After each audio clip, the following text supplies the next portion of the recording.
And welcome to another episode of my Football Manager 2019 career, where we're playing as the Blyth Spartans, fighting our way up from obscurity into at least something of a higher division. And we've not been doing too badly so far. We have worked our way up to Skybet League 2.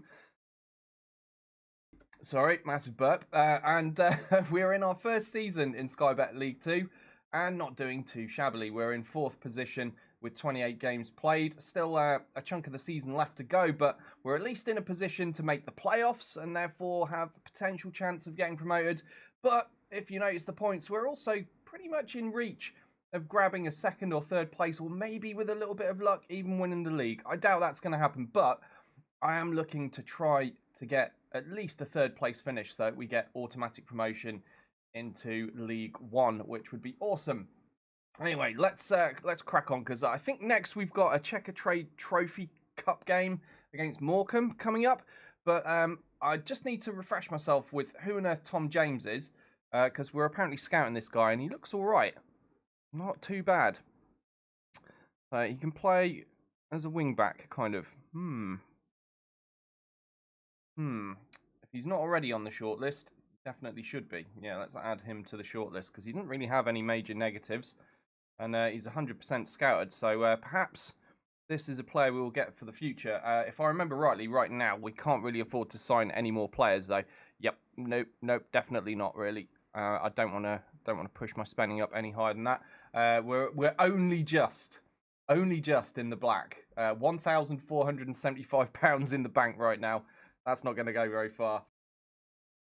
And I remember we were in the red last session and needed cup games to claw ourselves back into some relative form of financial stability, which we have done, but I wouldn't really call it properly stable at this point. There's a lot more money needs to be earned, so let's not be splashing the cash that we don't have. Lazy says, you're not in the red. Nice. Yes, that's always a good day, isn't it? See a bank account not in the red. Right. So, onwards to the game against Morecambe, and that's an away fixture. They're not a particularly great team. I think they're in the same division as we are, if I remember rightly. Either that or below. Have a look. Morecambe, there they are. Yeah, they're 12th in our league. So, we've got a chance of getting through to the next round against these guys. Although, I'm probably not going to put out my best team against them, because honestly, it's all about the league. All right, hold on. Darnell Mintus is upset. Okay. Ask the captain to talk to him. Yay, he's dropped his concerns. Yeah, so it's all about the league, and we've got Coventry City coming up. Although they're down in 19th, I don't want to get complacent, start dropping points in the league. So I'll probably put out a largely reserve side against Morecambe, and just make sure that my best choice players, my first team, are fit and healthy for that league game against Coventry. Morecambe are clear favourites, apparently. Okay. Maybe we won't be continuing in the cup. Right, Corey Legg has turned 17. Who are you? You're terrible. Excellent. No worries. On you go. Yeah, so apparently the bookies don't think we've got much of a chance against Morecambe. Never mind. Samir Nabi, he's picked up an injury. It's a short one, but it will put him out of contention for the match tomorrow. That's a shame, because he is one of the midfielders I use when I'm trying to avoid fielding my best players at the moment. So that's going to leave us short of one option at least. I haven't actually had a look at what my injury situation is. I honestly can't remember, because last session was actually 2 weeks ago now, because, of course, last Friday we did a special bonus stream of Battletech for the release of the Commander's Edition mod. So we had to skip on Football Manager. So it's actually been a little while since I played this, and hopefully I'll remember what's going on and what I'm doing. We'll find out, eh? We'll see.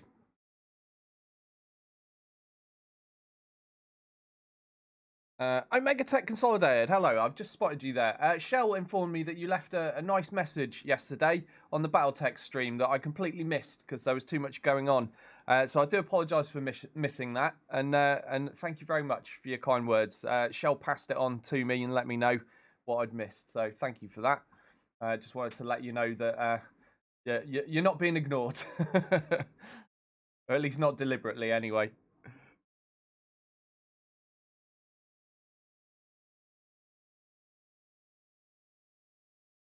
Right, here we go.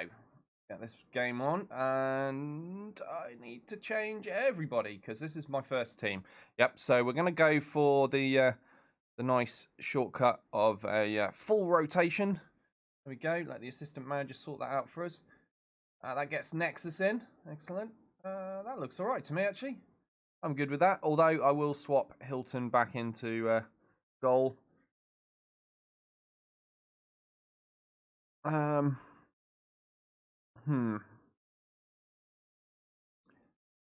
subs bench is where the assistant manager always falls down, in my opinion. I need to do a little bit of shuffling before I'm happy with that. Shall we get Coma on? Oh, hold on. Starting 11 must include a minimum of 4 outfield players that were used in a previous official first team match. No! Oh, damn you and your rules, checker trade trophy. I can't field a squad with a completely full rotation.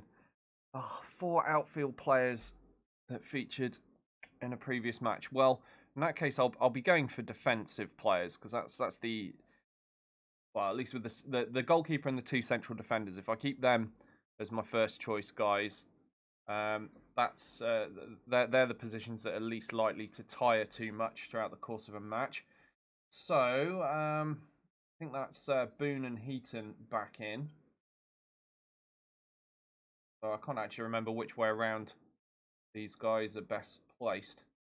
Well, they're both right foot only, so probably doesn't make too much of a difference, does it?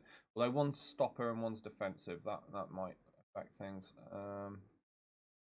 Yep, no, pretty much identical, regardless of which way around I have it. Okay. Well, we'll go with this way around. Right, so that gets me things sorted. I think we're sorted. So yeah, we are in compliance right now. Apparently, with 5 players fitting the requirements. I wonder who they are. Oh, because Divine's in there, isn't he? But Divine is tired. Yeah, I've been using Divine in first team games. Right, I'm going to make a change here, actually, I think, because he's a little bit tired. Let's put in... Oh, tough call. I think I'll put in Eddie Brown, because he's a little bit fitter. And is that it? Is that all good? I think we're all good now. Right, let's crack on then. Submit team. I hope I'm not making any grave errors here, but yeah, here we go. Oh, Sean Cavanagh is lacking match fitness, but I'm aware of that. We can cope, or rather, we'll make do. Right, away we go. Yeah, let's trust our assistant for the kickoff talk. Didn't really get any effect out of things, but at least nothing negative occurred. Crikey, that whistle was a bit loud. I thought, oh, the crowd sounds a bit quiet. I'll up my speakers volume. I've realised the reason the crowd sounds quiet is because there's only about 5 people attending the game. That whistle was deafening, so apologies if that came through my microphone and burst anyone's eardrums. Hopefully it's all under control now.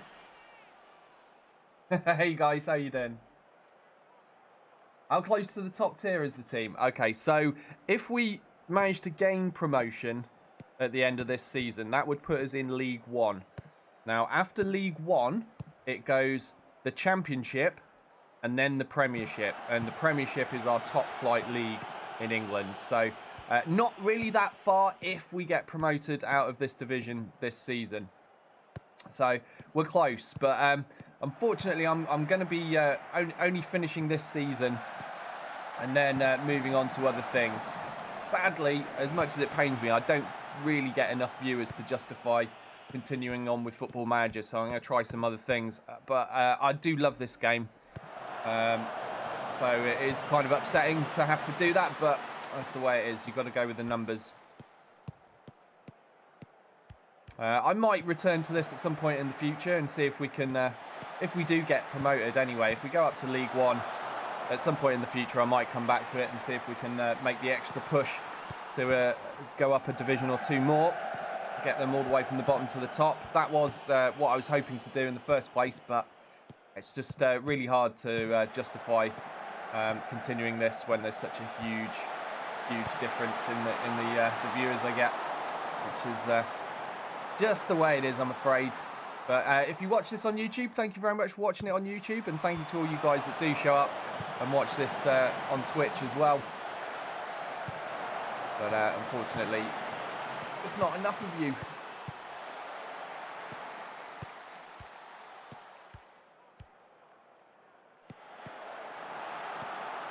That's right, Cold Steel says, you know I like it, I try to make it every Friday. You do. There's a bunch of you that do show up. I do appreciate it, because generally speaking, you're all from the States, or at least the North American continent, which isn't well known for being into the rest of the world's version of football, or your version of soccer.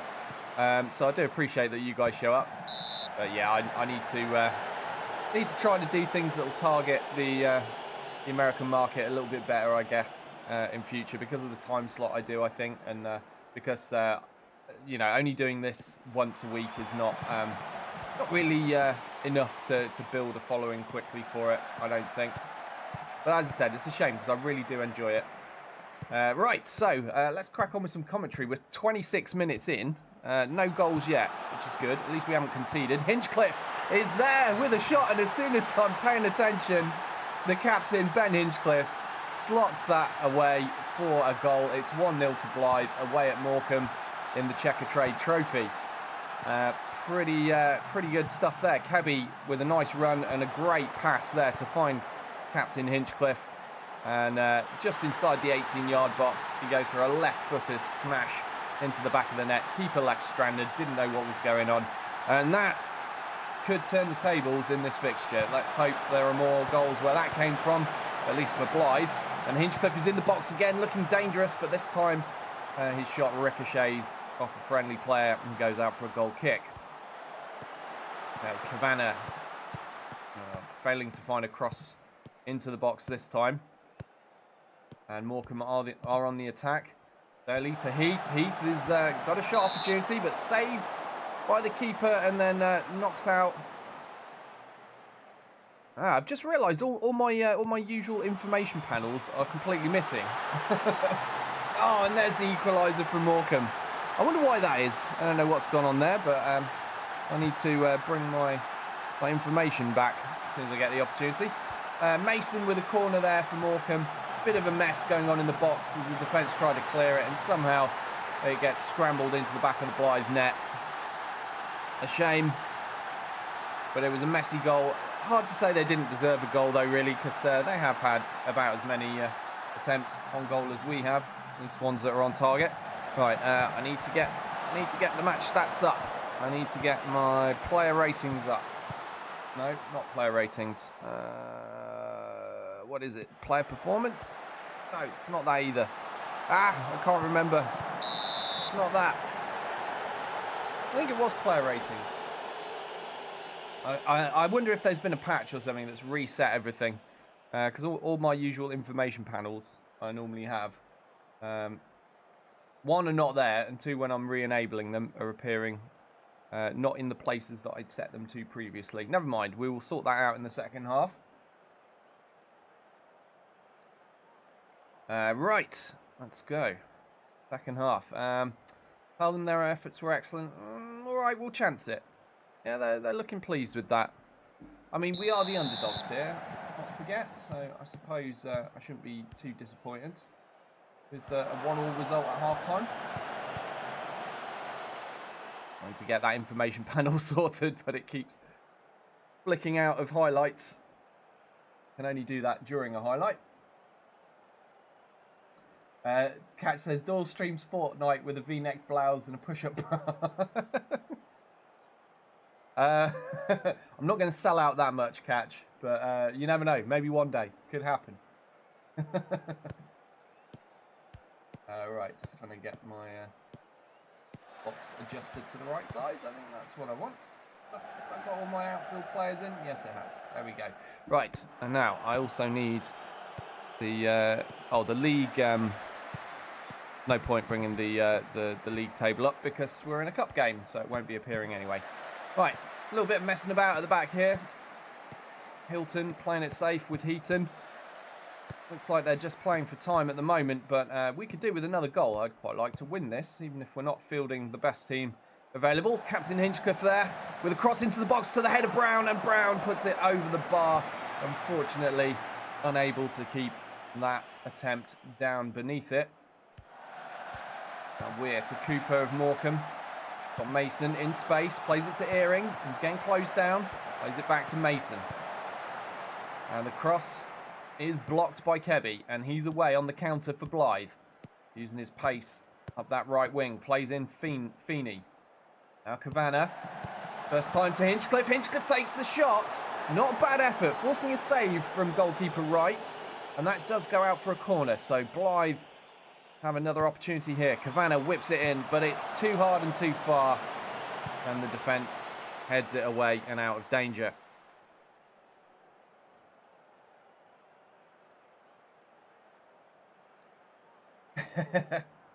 Ryland says, what's your plan in place of this time slot? Well, originally my plan in place of this was going to be Mech Warrior 5. Obviously, I'm going to have to fill the time a little while longer before that's available now. But that was my original plan, was to wrap this up in time for the early access Mech Warrior 5, which was supposed to come in August. It's now not going to come in August, is it? It's now coming in November. So I will come up with another plan. But I have a whole host of games that I could play and rotate around. Sarge has asked for a bit more Blood Bowl, so I'll at least do one episode of Blood Bowl. So that will be in a few weeks' time after we finish this. And Hinchcliffe grabs another goal for Blyth. Off the rebound, it looked like it bounced off the bar while I was busy chatting away. And that puts us 2-1 up against Morecambe. Here we go, let's see that replay. So Kavanagh involved yet again in the second Blyth goal. Puts the cross in, header hits the bar, and then Ben Hinchcliffe is there. Easy peasy, thank you, that one's mine. Slots it into the back of the net from about 4 yards. And we have taken the lead in this cup game once again. Just checking fitness levels. Will everyone make it to the end? Kavanagh's probably questionable. I might have to sub him off very shortly. But he's been doing great things for us. Playing a 7.1 right now. Smith having a crack. Oh, it hits the post. Oh, offside for Brown. I thought we were going to steal a third goal there. Not bad from Smith's long-range effort. Lewis Smith smashing it in to the post. But unfortunately, Brown was in an offside position. Feeney now in the box. Got support. Kebby. Oh, that takes a horrible deflection for Morecambe. That wasn't really what was intended, I don't think, from Kebby, but it comes off Lewis Smith somehow for his third goal of the season and Blyth's third goal of the match. Here we go, let's see that. Feeney realises he's in trouble, plays it back to Kebby. Kebby with the shot, takes the deflection off the Morecambe player first and then off Smith. That was quite a fortunate set of circumstances for Blyth, but we'll take it. The score is now 3-1, and with less than 2 minutes of normal time remaining in this match, I can't see Morecambe coming back and winning this game anymore.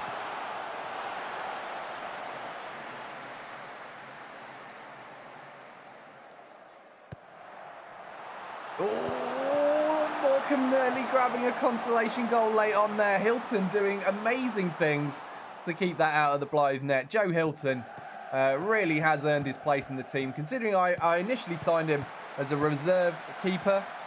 He did spend, I think, at least a season as the backup keeper, barely getting a look in. And then eventually, once he got his opportunity, he took it by the horns and showed that he deserves to be number one, and he has been ever since. My first choice goalkeeper, still doing great things for the team. And that is the final whistle. The final score is 3-1 to Blyth Spartans. Morecambe will be going home very disappointed there. 2 goals for captain Ben Hinchcliffe, and Lewis Smith somehow getting a very lucky goal for himself as well. Stats-wise, looking pretty good. Taking a lot of shots, putting a lot on target this time. That actually makes a change for my guys. Yeah, we'll call that a good result. Especially since the bookies thought the odds were against us. Cold Steel says, St. Louis is and always has been a soccer/football hotbed. Is that right? I didn't know that.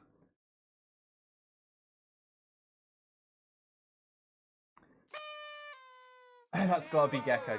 That is Gecko. Yep. You see, it's like my bits donation sound has become Gecko's personal like fanfare or trumpet or whatever you want to call it for his entrance. I just know it's him. Good to see you too, Gecko. How are you doing? Oh, look at that. We got a bunch of money for that. 49k. We need it. All right, we'll praise Hinchcliffe's performance. He's doing good things. Right. On we go then. Coventry City next.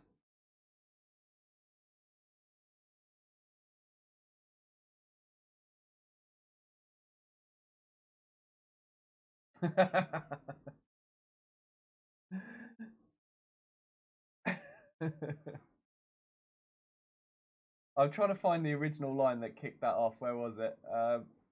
Something about lowering the bar. Oh, there we go. Yeah, Catch says the internet has lowered the bar yet again, Lazy. And then Lazy says it's not a bar anymore, it's a ditch. Damning condemnation of internet culture. Probably true, though. Right. Let's crack on to the next game. Coventry coming up.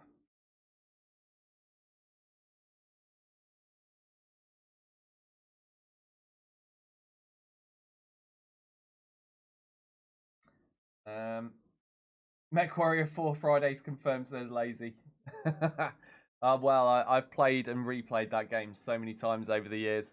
It's now got to the point where I just can't handle the graphics anymore. It didn't used to bother me so much. I used to just overlook that and continue playing it. But now it's just too blocky. Too damn blocky. It's not to say it was not a great game, though. It was an absolutely fantastic game for its time. We've drawn Oldham in the next round. Where are Oldham? They're also Sky Bet League 2. Oh, they're just above us, aren't they? Yeah, there we go. Oldham are the team we're looking to knock out of the automatic promotion spots. And we've drawn them in the cup. And this is the Northern Section quarter-final we've reached now. Still a ways to go, but not doing too badly. We're just in it for the money, though, really. Just trying to keep the club afloat. How are our finances doing now? Yay, 23k in the bank. We're on the up. Cold Steel says Blood Bowl ? Is that you've not seen Blood Bowl before?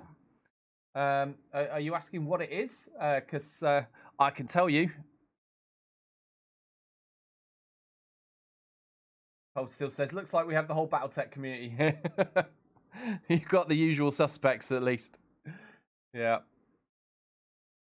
That's it. You see, and I know you guys are more into BattleTech stuff for a start, so I think I'll do more of that. I do love my Football Manager. Right. Norwich City have offered us the job. Norwich City are in the Sky Bet Championship. That would be a big jump, but I'm loyal to my club. We're going to decline that interview. You can get stuff, Norwich. All right, Jordan Boone should make him a backup. All right, yep, let's tell him he's a backup. That's quite a drop from key player, though. I get a little bit upset about that, but we'll see.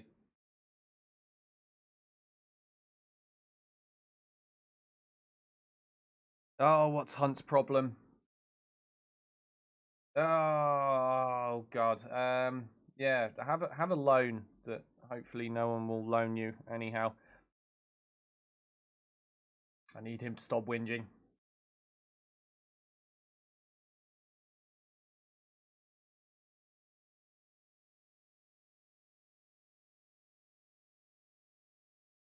Right. I should add Coma to free kick duties. Are you sure about that? Free kick taking 11. All right, whatever. We'll have a look. So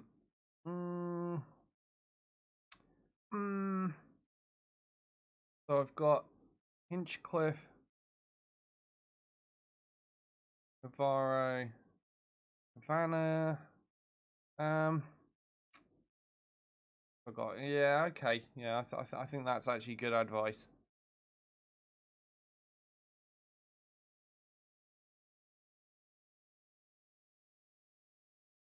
Put Coma in for this. At least where the shots are available. Right, that'll do. Enough messing around with that stuff. Right, let's get on with this game against Coventry. So our home advantage gives us a slight edge. Oh, no, just an edge. Not a slight edge, just a straight up edge against Coventry. So that's pretty good. Let's praise Coma for his training performances. Oh, criticise Nexus. He's slacking off. Can't have that, can we? Right, and let's get on with this game. Oh, Cold Steel was suggesting Blood Bowl. Right, I thought it would be odd that you wouldn't know what it is. Yeah, well, I mean, I've done a bit of Blood Bowl before. Honestly, I think it did get more viewers than Football Manager for me, weirdly enough. Even though there's a huge gulf in the number of people that follow Football Manager compared to Blood Bowl. Blood Bowl is very, very niche. I did somehow get more viewers for it. But I don't think I'll be doing Blood Bowl on the regular. I think I'll just do it, every now and then as a little extra thing. Because all I was doing was playing the Eternal League against the AI. And I think it's more interesting to see matches against human players. But it can be a little bit iffy. Like, people can disconnect. There can be bugs with it. It's an imperfect game when it comes to the multiplayer. So I don't really want to stream that regularly because I think I'd just get annoyed with its flakiness. But yeah, I don't mind doing the occasional episode where I just play a bit more with my subscriber team in the Eternal League. We've got a whole team of subscribers there. Some little characters building. Right, let's see. That's my best 11 right now as things stand. So I think I'm happy with that. Just check the subs bench. So, of course, need to make sure we've got the best subs available on the bench. Who else am I getting rid of? I have to have Nexus. Let's get rid of you. Okay, so Cabana, Hebby, Smith. No, it's Smith that I need to get rid of. Dope. Okay, Divine. Right, I think we're good. Do I want to play Hinchcliffe? I mean, he's in fantastic form. He's in better form than Navarro right now. And he's scored 13 goals in 13 games. Yeah, I think I should leave Hinchcliffe in, actually. It's just, if you look, his star rating, Navarro's on a solid 3 stars, and Hinchcliffe, he's only a 2.5, but he performs better than a 2.5 star player, doesn't he? I mean, at least at the moment. So I guess I'll leave him in. Brown, I'm still not sure about Brown. He doesn't really impress me often enough.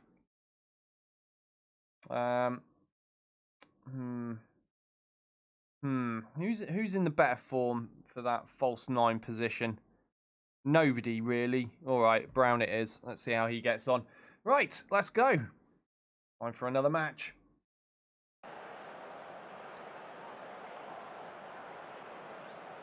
Ryland says, Felseal Arbiter's Mark. I've never heard of that, Ryland. I'll have to have a look at it. He says it's a turn-based strategy game. Free demo available if you want to check it out before committing to a stream of it. Okay. Came out earlier this year. Extremely well reviewed. I've never heard of that, Ryland. I'll have to look that up. I need to try to commit it to memory as well.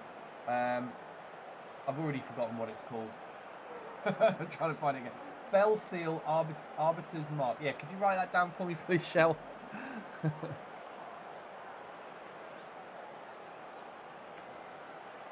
Right, and we're off. At home at Croft Park this time. In front of our own fans. At least there are more than 5 people attending this game. Alright, now I want to get the league table up. There it is.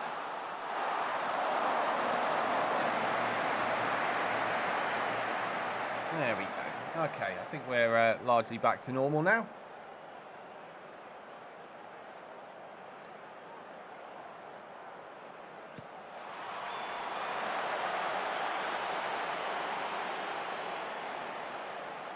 Hilton making a save that. Wow, hold on. I swear I moved you. Why have you flicked back?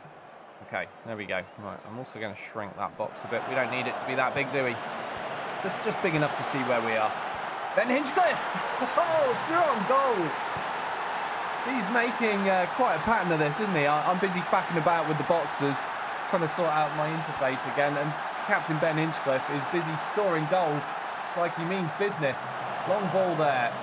Poor defensive work by Coventry, and Hinchcliffe just nips in, steals it away, and slams it into the back of the net. A solo effort there for his 14th goal of the season, and that is 14 goals in 14 games for the captain, who has been left out of quite a lot of football so far this season, but he might not be missing too much more with the kind of form he's in right now. If he can keep this up, we'll be getting promoted for sure. Oh, Coventry have a shot there that ricochets off the bar and comes out.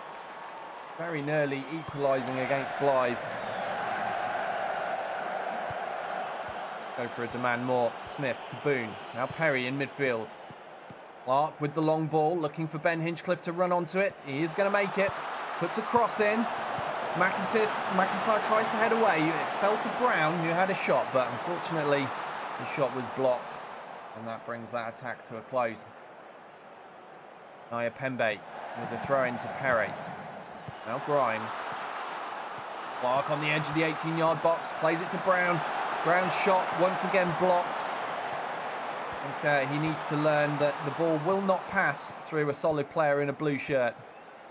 Doesn't seem to stop him continuously trying though, does it?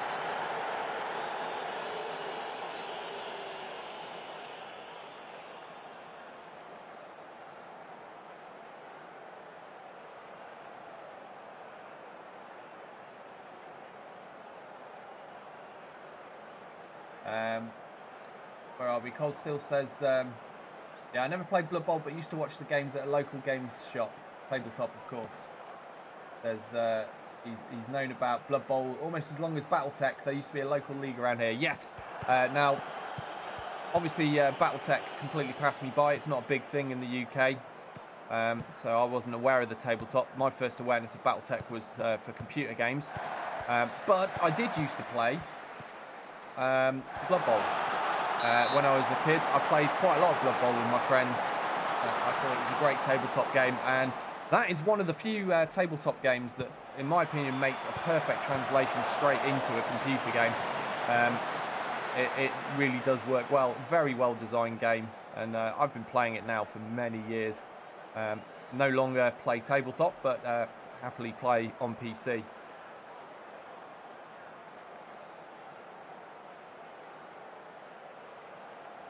Okay, it's half-time and 1-0 to Blyth.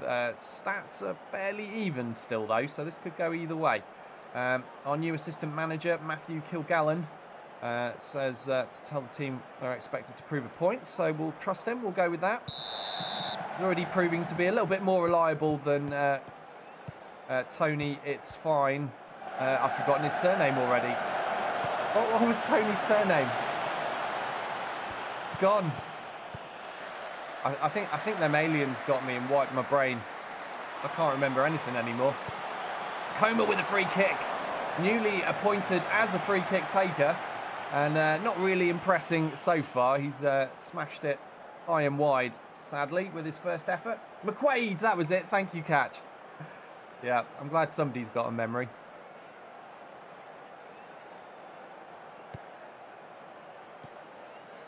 Hinchcliffe. Playing the ball forward to Comer. Oh, he can't quite get it, but Naya Pembe can. Takes a shot first time, but saved by Parkin, Coventry's goalkeeper, and out for a corner kick. Smith will take that. Whips it into the header. Boone. Boone powers in a header, but the keeper somehow gets a hand to it, and it's over the bar. Again, Smith with another corner for Blyth. And plays it a little bit too long, too much power on that. Flint heads away, but Grimes picks it up. Keeps possession for Blyth. And that's the end of that. Lazy says, did you ever play the Final Fantasy Tactics / Tactics Ogre / Vandal Hearts, that style of game?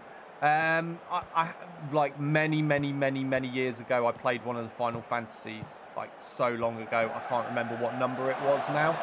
And yeah, I've not really played one since. They're not really my thing, to be honest. Not so much these days, anyway.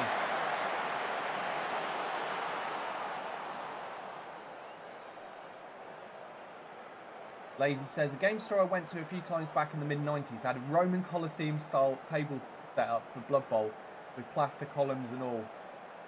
Though I only played the game a bit, I was more into other things at the time. That sounds amazing. That's a great way of putting together a Blood Bowl pitch. That sounds so cool.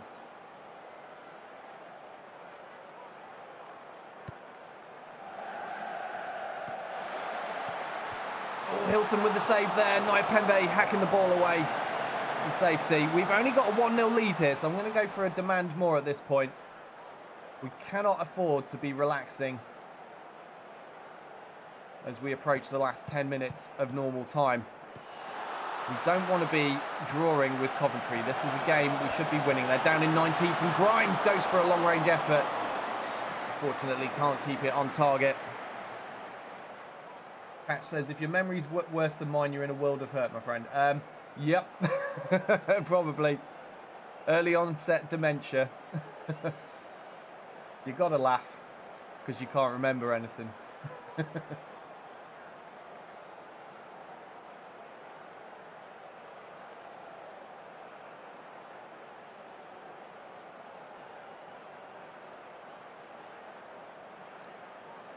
Okay, Ryland says, note that the Final Fantasy games are very different from the Final Fantasy Tactics.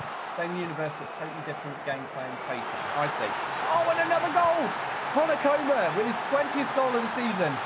Realising that Captain Ben Hinchcliffe is catching up with him in his goal tally. Comer finally, after several games without a goal, decides to wake up and add to his tally.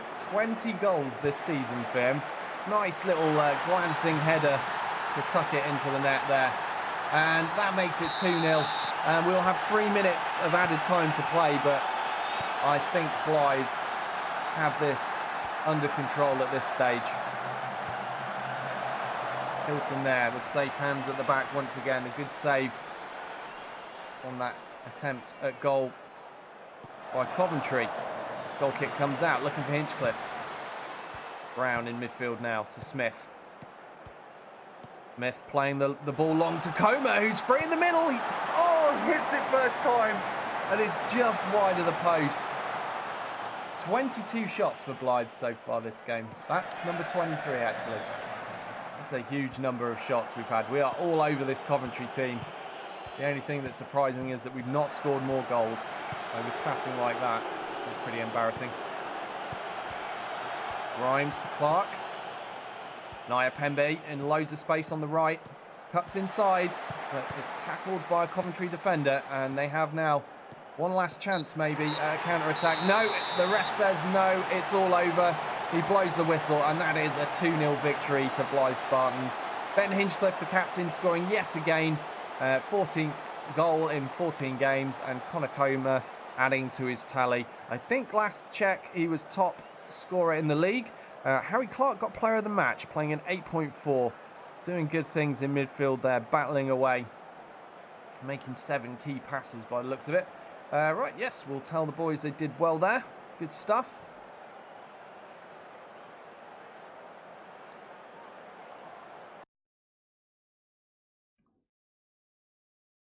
And does that move us up in the league? I think it does. Right, yeah, let's praise Clark. Good stuff, Clark. Right, let's look at the league table. We are in 3rd. We've moved ahead of Oldham. It's only on goal difference. We're tied on points, but goal difference is enough.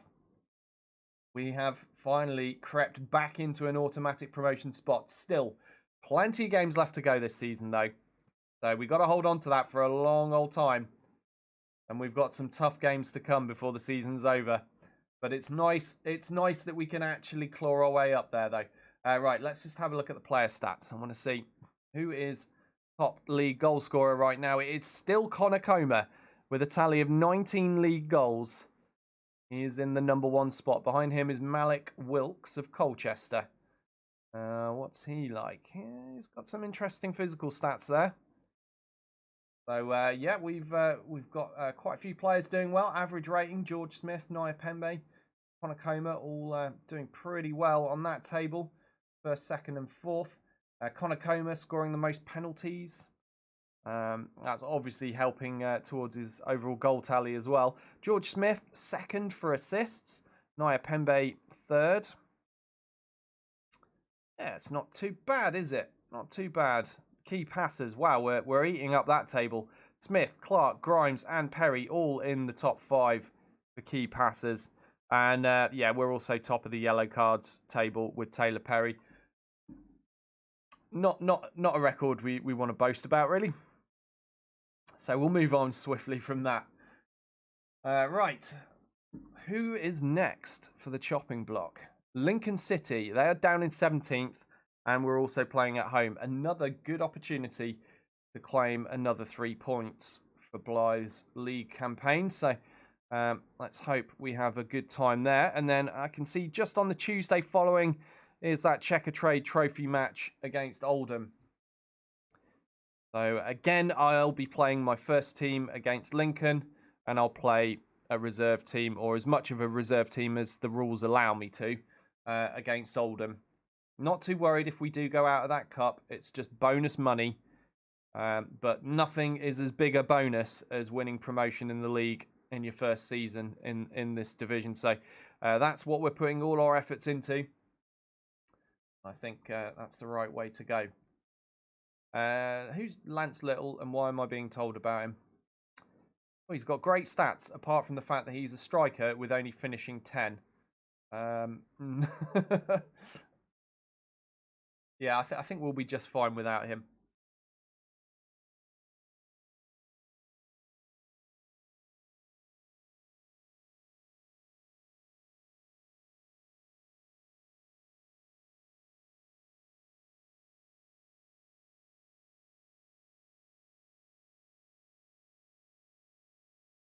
I'm still here. I'm not dead. Right. So he's gone. Who did he go to? That might be significant. Gone to someone in our division. He's going to be quite a strong player. It's just I prefer my finishing to at least be 12 on my strikers at this level. And anything less than that, a bit disappointing. So Notts County and Portsmouth. Notts County are in League One. Portsmouth League One. Okay, we don't need to worry about Lance Little then. He's not going to be facing us in our division.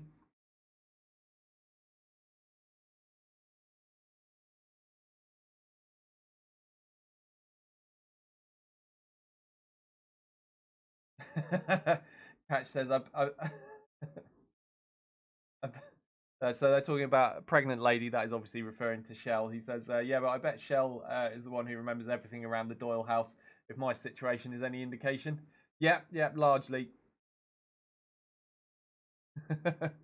That's pretty much it.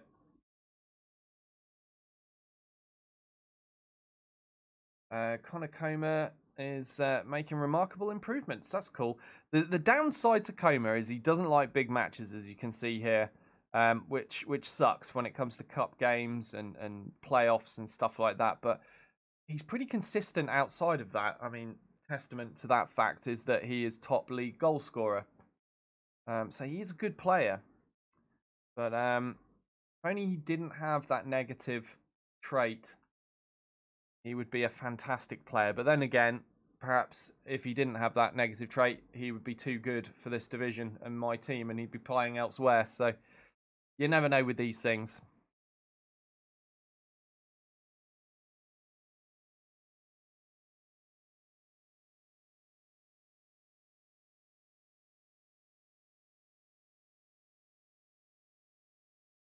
Still got a few more days to skip through before we get to the Lincoln game, but not much happening apart from a little bit of training. Currently, we're doing some practice in aerial defence and chance conversion. We could do with the chance conversion training. The amount of games we have where we have like a bajillion shots and then 3 on target. Joe Hilton is making leaps and bounds in his abilities as well. He's doing good. Kilgallen reporting on Boone as well. He's improving slightly. And Grimes hasn't really improved at all. Yeah, no, complete stagnation from Grimes. And he's moaning about the training. Oh, dear. Shut up, Grimes. I've got bigger problems.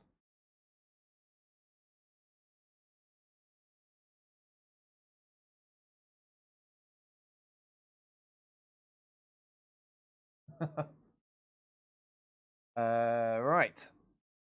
So Lazy says, I'm sure the table I saw was used for other games too. Can't leave a table gathering dust too long. Just remember seeing Blood Bowl played on it, and the setup was sized for the Blood Bowl field and all. And again, Comcast, you suck. Third time in an hour, my connection's crapped. Welcome back, Lazy.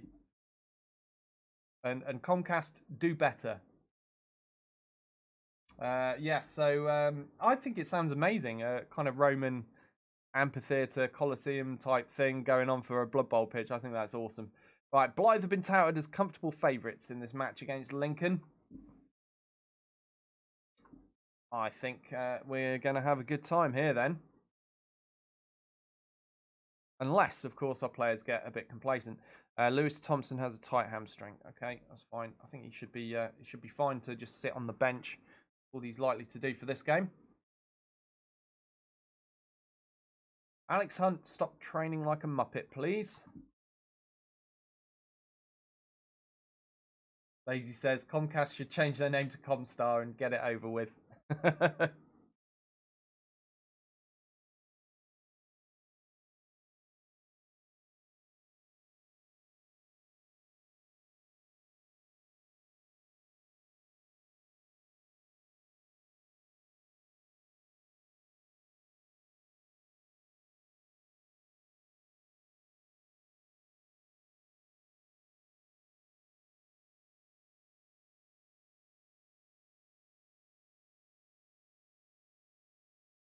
Right. When is this under 23s match? Tomorrow. Actually, I want to make everybody unavailable for that because we need. Well, actually, except for the most unfit. So there are a few players that I can make available for it, but the rest of them, I want to use them in this game against Oldham in the Checker Trade Trophy. And that won't go so well for us if they're all tired after having just played an under-23s fixture. So I'll just have Dolling and Mintus available because their match fitness is so low. The rest I will leave out. I mean, I'm debating putting Alex Hunt in to up his match fitness, but I'm thinking I'm probably going to want to play him in the actual Oldham fixture. So we'll leave that. Lazy says, on other games filling in the slot, I thought Battle Brothers is amusing if brutal. High mortality rate for getting lots of names though. Yes, and I do have Battle Brothers. I think I did one stream of Battle Brothers. I like it. I think it's a fun game, and yes, it is brutal. It's very unforgiving, but it is fun. That is definitely one of the games on my list for giving a try in that slot. I'll probably rotate a few things and see. You know, I don't know how long. Basically, I don't know how long it'll be until another popular release that I'll want to put in there. Because, for example, the new Ghost Recon game is coming out. I think that's called Breakpoint. I think that releases in October, early October. So we've only really got a month or so before that's about. And I'll definitely, like I did with what is wrong with my brain today? I can't think of anything. The last Tom Clancy game that I was playing, what was the damn thing called? Oh God, it's on my desktop. I can't remember it. The one that's set in the city where you do things and stuff. No, not Wildlands. Not Wildlands at all, Harry. No, the last one that came out that I played and streamed a bunch of. Oh God, what is wrong with my brain today? I can't bloody remember it. But yeah, that other Tom Clancy game. I'll be playing some of this one again. The Division 2. Thank you, Falcon. Thank you.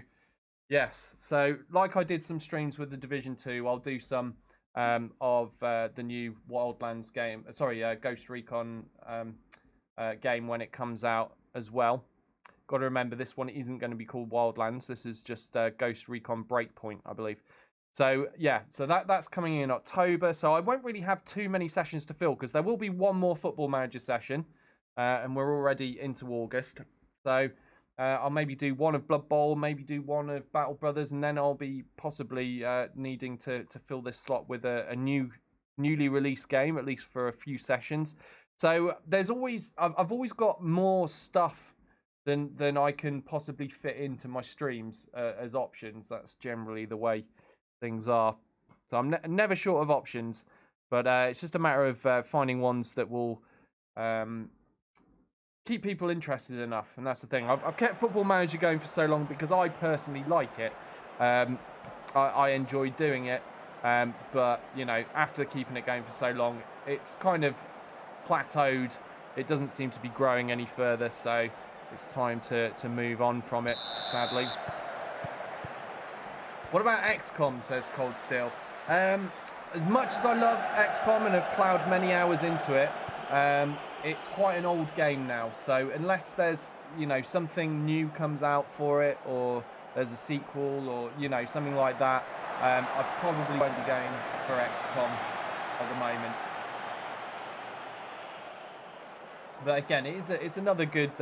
I mean, it's very similar to BattleTech in a lot of ways, in that it's turn-based, you know, and can be pretty brutal. Right, it's definitely more brutal than BattleTech, I'd say. Oh, Tofolo with a goal out of nowhere from a free kick there for Lincoln. This is supposed to be an easy game, and we've got a goal down. Let's see that again. Cracking effort. Oh, Hilton should have done better there, really. Hilton should have done better. That was not exactly in the top corner or anything like that. It's kind of middle-ish. What a shame to concede in such a way. Well, we've given ourselves a bit of a hill to climb. And already we're 5 minutes out from half-time. Not a lot happening in this game. Grimes has been quite error-prone, apparently. He's on 6.5. We'll leave him on. But it looks like we're going into half-time. Oh no, oh no, oh no, oh no. We were about to hit half-time, 1-0 down, but now we're about to hit half-time, 1-0 down, and with an injured Ben Hinchcliffe. That sucks. Oh, why is Eddie Brown wearing the captain's armband? I thought Eddie Brown was vice-captain and Hinchcliffe was still captain. I'm confused by this. Well, oh, it's because he's got to come off. That's why. It's because Hinchcliffe's got to come off, so he's passed the armband on to the vice-captain already. All right, I've caught up. I've realised what's going on. So Navarro's going to have to come on in place of Hinchcliffe, but that's really upsetting because he was on quite a roll. He was on good form. What is the injury? Potential foot injury. Well, that could be anything. Could be long, could be short. Let's hope it's just something like a stubbed toe and not a broken ankle or anything like that. Right, so let's give Navarro a bit of a pep talk. And there we go. Cold Steel says I meant XCOM 2. Yeah, I assumed you were talking about XCOM 2. That's what I also was talking about. Right, so we're going to tell them their performance was disappointing, because it was. We're 1-0 down, hardly anything happening, only 2 shots on target from 45 minutes of football. That's pretty pathetic from Blyth Spartans. And if things stand as they are, we will be losing our 3rd place position in the league and therefore losing our automatic promotion spot. So we really want to do our best to turn this around. At least take a point from it, but preferably we want the 3 points to hold on to our position, because I think even 1 point won't be enough. And Lincoln are on the attack. They're catching us quite badly on the counter here. Evans with a shot, and he puts it away. It's 2-0 to Lincoln. And what should have been an easy home victory is turning into a bit of a nightmare for Blyth. 2 goals down, 1 from a free kick. Goal number 2 coming from a great counter-attack by Lincoln. Good ball there, putting Evans in on goal, and a great shot to finish it off as well. Defence and goalkeeper having a poor game for Blyth. And I've already demanded more. They are focused after the feedback, but it looks like the injury to the Blyth captain has maybe rattled this team a little bit. We are running out of time to turn this around. I don't think this is going to be our game. What defence? Yeah, that's about right. Don't know what they were doing. Well, let's see. Are we missing anything in the analysis that I want to switch? No. Okay, let's see if we can get a goal back. Clark on the ball now, plays it forward to Navarro. Navarro plays in Coma, the league's top goal scorer. He just about keeps it in play. Can he get the ball to another player? He gets it to Nyapembe, who puts across him. Rice heads away, only as far as Perry. And Perry takes a shot from just outside the D. Taylor Perry scores one back for Blyth, his third goal of the season. And that makes the score 2-1 in the 87th minute. I think it's still unlikely that we're going to win this game or even draw this game. But at least we got a goal for dignity, courtesy of Taylor Perry's shot. We're going to go for another demand more. That's all we can do at this stage. But on paper, we deserved a draw at least out of this. Going into the game beforehand, we were the comfortable favourites, so pretty disappointing game from the Blyth players. We do have the first team out and everything. We are fielding the best team, giving ourselves the best chance of taking away the 3 points in this league game, but it just doesn't look like it's going to be our day. As the clock is ticking down, there are 30 seconds remaining of this match, and Lincoln are keeping possession comfortably.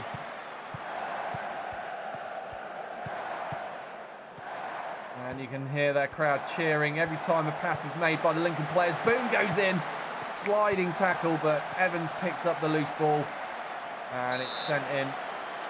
And that's surely going to be the last kick of the game from this corner for Lincoln. There it is. He doesn't even get to kick the ball. The ref blows the whistle. We've lost 2-1, unfortunately, in this game. We haven't lost too many games this season, so I can't be too mad. But disappointing to lose at home, always. And disappointing to lose to a team so far down the table.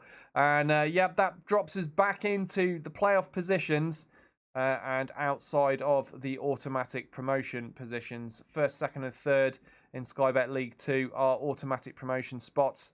We're still within reach though. We're only 3 points behind Tranmere and 3 points behind Oldham. And we do have a better goal difference than both of those teams. So we can be tied on points with either of those and claw our way back into an automatic promotion spot. But first of all, let's have a look at what the damage is to Captain Ben Hinchcliffe.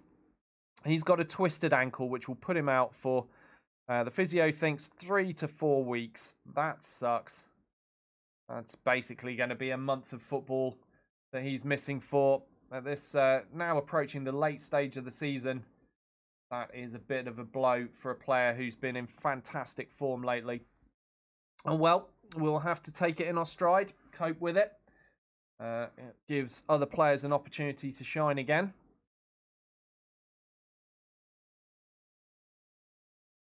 And our next match is in the Checker Trade Trophy Northern Group quarter-final against Oldham.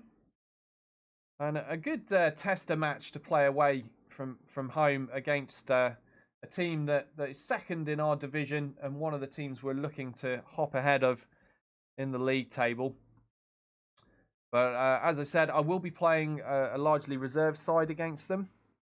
And we'll preserve our first team and keep them fit and healthy for the away fixture against Gillingham, which will be following that cup game.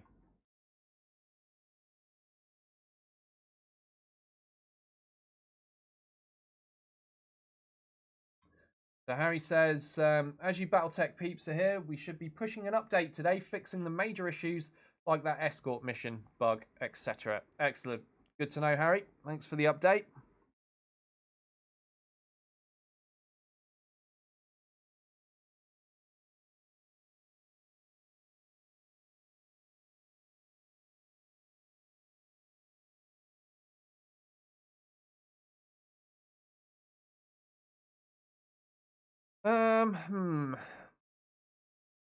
Current workload is too low for these players. Okay.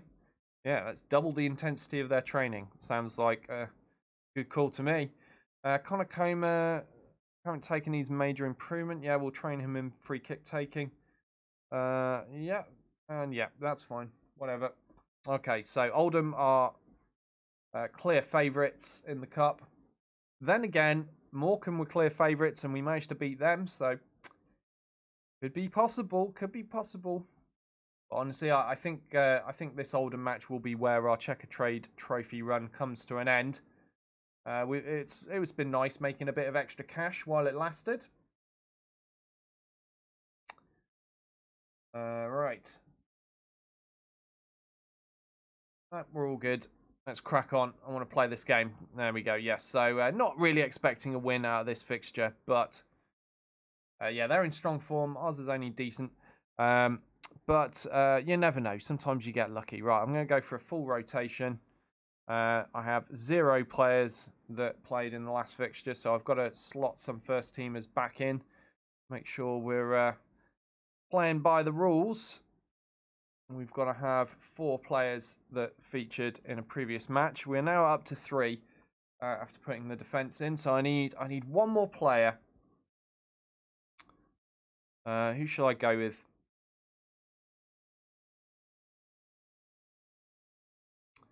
Needs to be someone that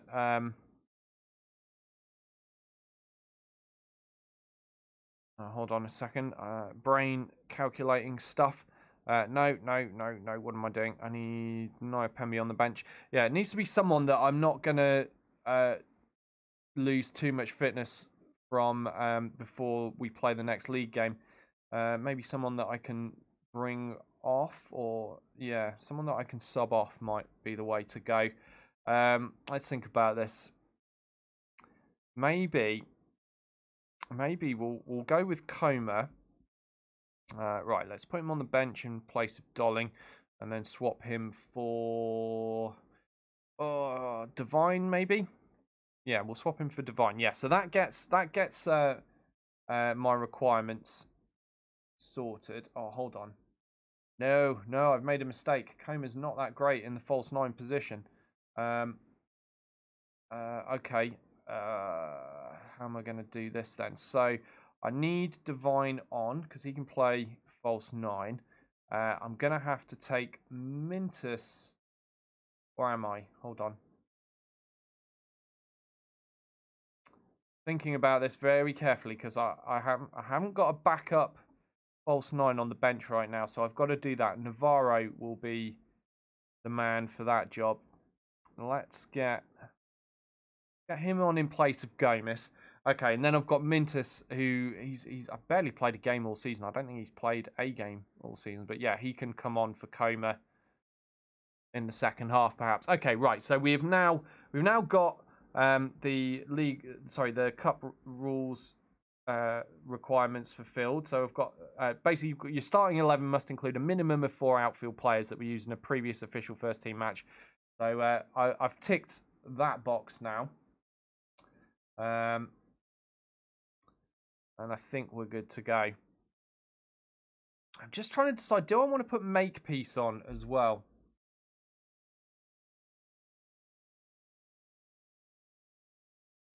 Instead of Naby, perhaps. Yeah, I'm going to go with Makepeace instead of Naby. We'll have Naby on the bench. Right, now I think I'm happy. Finally, let's submit this team. It's a lot of faffing about for a match that I'm expecting to lose, but you know, you've got to give yourself your best chance, haven't you? Oldham going for a 4-2-3-1 wide. Very, very popular modern formation. You see that a lot at top flight football. Let's see if our 4-3-3 can undo it. Unlikely. And look at the stands, like largely empty.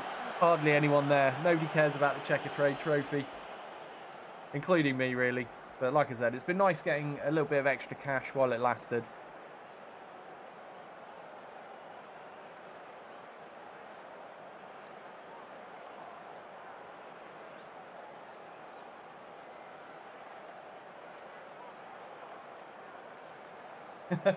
Are you off work now, Falcon? I hope you're not playing drinking games while you're at work.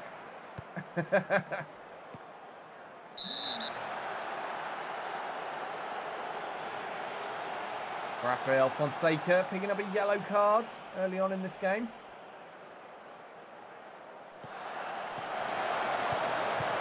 Okay, Oldham putting together an attack now. Collins playing in Fonseca. Runs into the box. Lee with the shot. Hilton makes a save though. Tips it over his bar. And that will be a corner to Oldham. Spence will take it. Whips it into the box. Headed away. Blyth so far surviving the Oldham onslaught. But it's going to be a long game. And I would quite like to see a Blyth highlight at least once before this is over. Not going our way so far though, is it? I have done a demand more shout from the sideline. See if we can get the players to at least have a crack at a goal. Try some kind of attack. But the possession stats are very, very skewed at the moment. 63% in favour of Oldham, 37% for Blyth. They are all over us. But finally, we've got a corner. Kavanagh whips it into the box. Spence tries to head away. And it does get smashed way upfield in the end. But Egan will pick it up for Blyth. He's on a yellow card himself. Plays it back safely to Joe Hilton. In goal for Blyth. And then to Boone. Oh, I think the box is way bigger than I need it to be. Zooms down a little bit.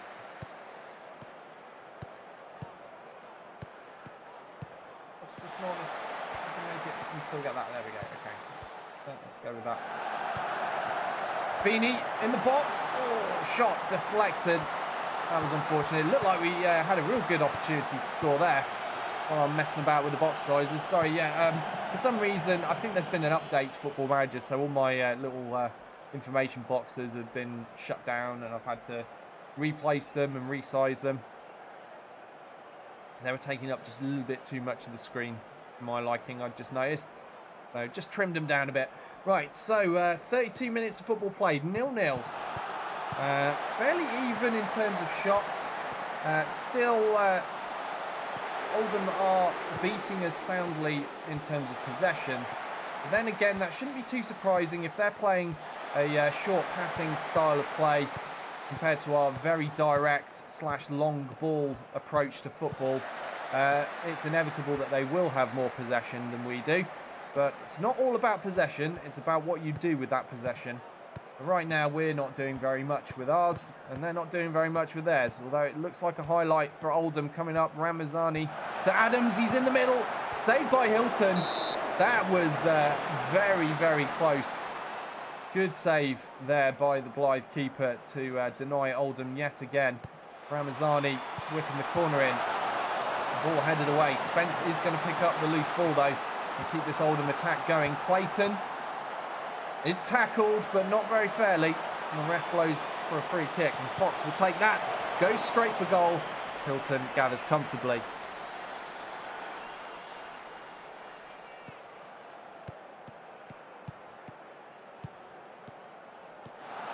Oldham once again building an attacking move. Adams in the middle.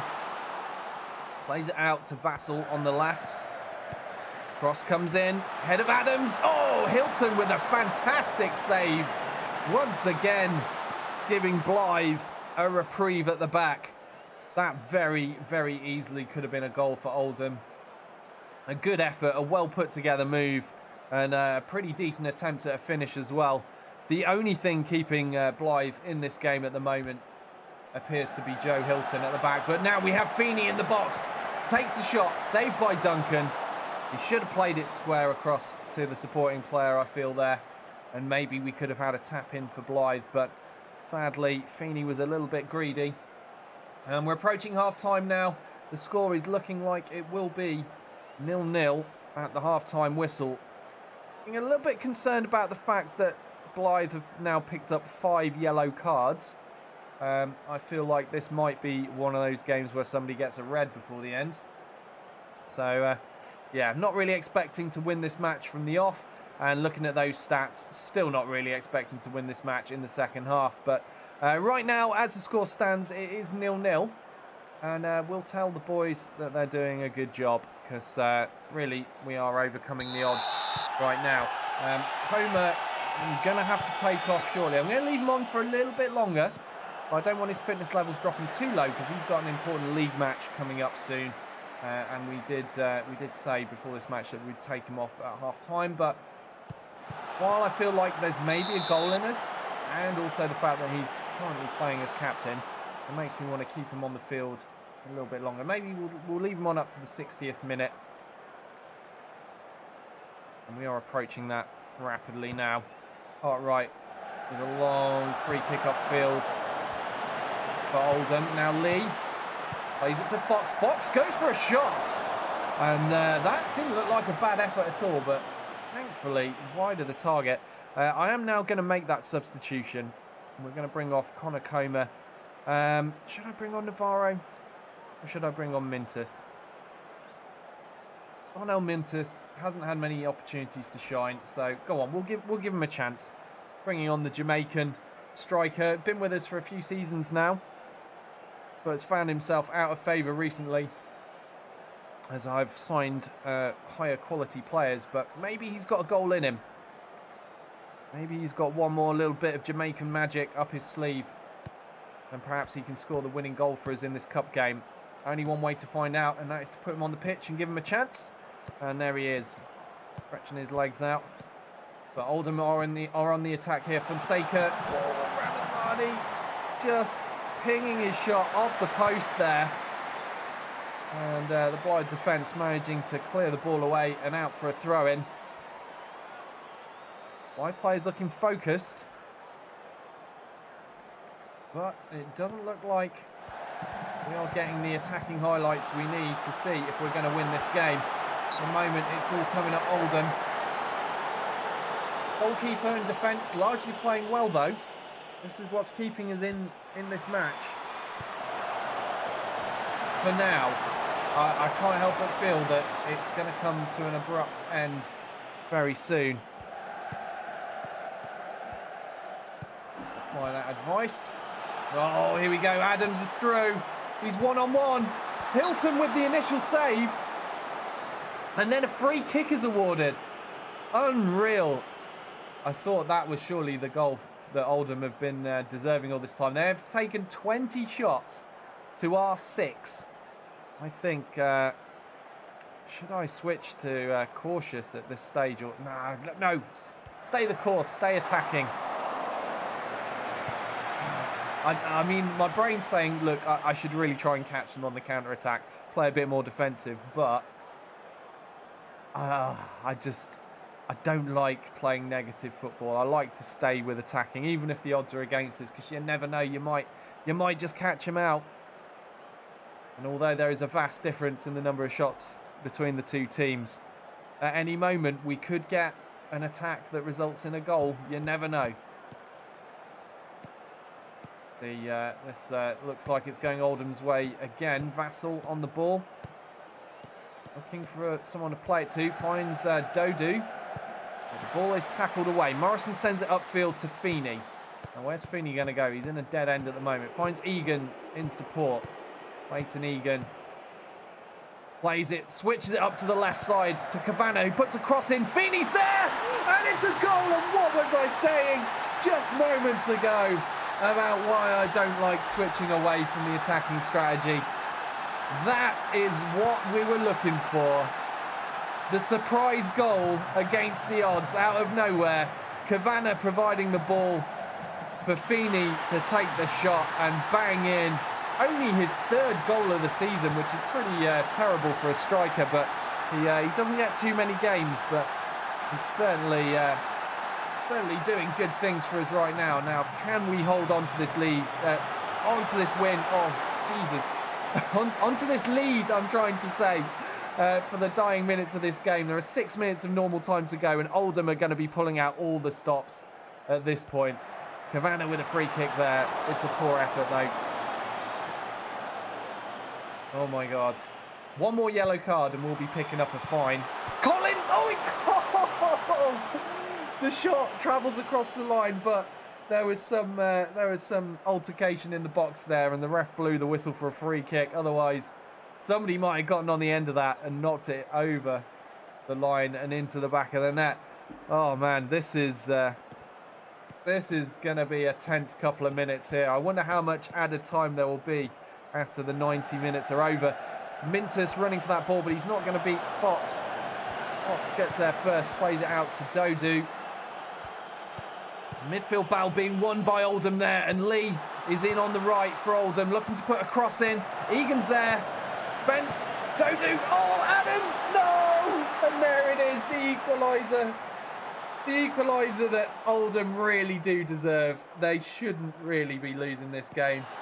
On paper, they've been all over it, but my God, that was exciting stuff. Saved by Hilton, absolutely fantastic again, but he couldn't do anything about that rebound. Nothing could be done. What a shame for Hilton, though, because he's had a fantastic game. He's a fantastic keeper. It's now 1-1. There will be 4 minutes of added time in this cup game, and it does look like we could be going to extra time. We're going to have some tired players on the field, if that's the case. And that is concerning my two centre-backs as well, as they are my first team centre-backs. And I really don't want them losing too much fitness. I'll probably have to substitute one of them off, save somebody's legs a little bit. And if it's anyone, it will be Josh Heaton, as he's on a yellow card right now. But let's see. In case there's a goal before we get there, we'll leave things as they are. There could still be a goal in the remaining minute of added time. Blyth are on the attack now. Kavanagh on the ball. Can he put in another good cross? Oh, nice little turn there to throw the tackle attempt. Makepeace now to Morrison. Out to the right to Leighton Egan. Egan attempts a cross, but he's charged down by the Oldham defender. And that ball will go out for throw-in. We are inside the final minute of added time now. It is looking more and more like things will go to extra time. I'm not sure how this works, actually. It might just go to a replay. There might not be extra time. But with it being a quarter-final, I'm not sure. I'm not sure what the rules are in the Checkatrade Trophy in this day and age. I don't pay enough attention to it. Does anyone pay attention to the Checkatrade Trophy, apart from the team that wins it? Leighton Egan with a throw-in, and no, it goes straight to penalties. There is no extra time. There is no replay. It's just straight to penalties. I'm actually quite fine with this. At least my players won't be getting more exhausted. So let's auto-pick this and see what it comes up with. Nobody is good at penalties on my team. My God, the best I've got is 8 for penalty taking. Well, we're not going to win this penalty shootout. I'm just going to throw that out there now. I mean, just look at the stats. Like, oh my God, we are the worst. We are the absolute worst I've ever seen at being a penalty taking team. This is terrible. My first team isn't quite this bad at penalties, just, you know, for the record. But this is my reserve team, largely. Yeah, so that's what we'll go with. We've done the auto pick. Can't do any more than that. Time to hand over the reins to Aaron Jesus and see what he has in store for us.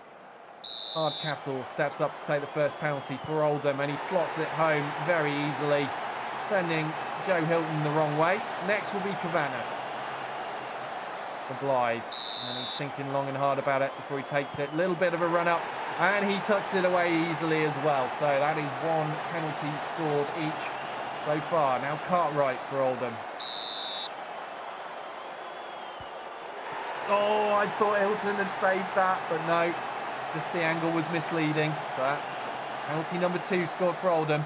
Now Feeney for Blyth. Don't screw this up, Feeney. Don't screw this up, Feeney. Oh, he scored. I saw the keeper dive the correct way, and I thought, no! Oh, but it's all right. It's in the net. Fox next for Oldham. Nobody's missed so far. And Fox takes an excellent penalty. Slots it into the bottom left corner. Darnell Mintus, the Jamaican substitute.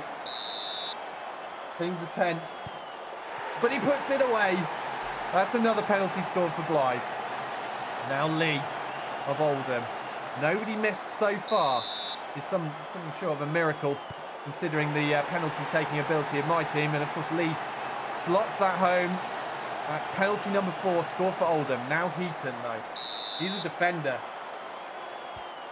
Oh, and that was a bit of a defender's penalty, but it went in anyhow. Spence for Oldham. Is he going to be the first to miss? Fingers crossed.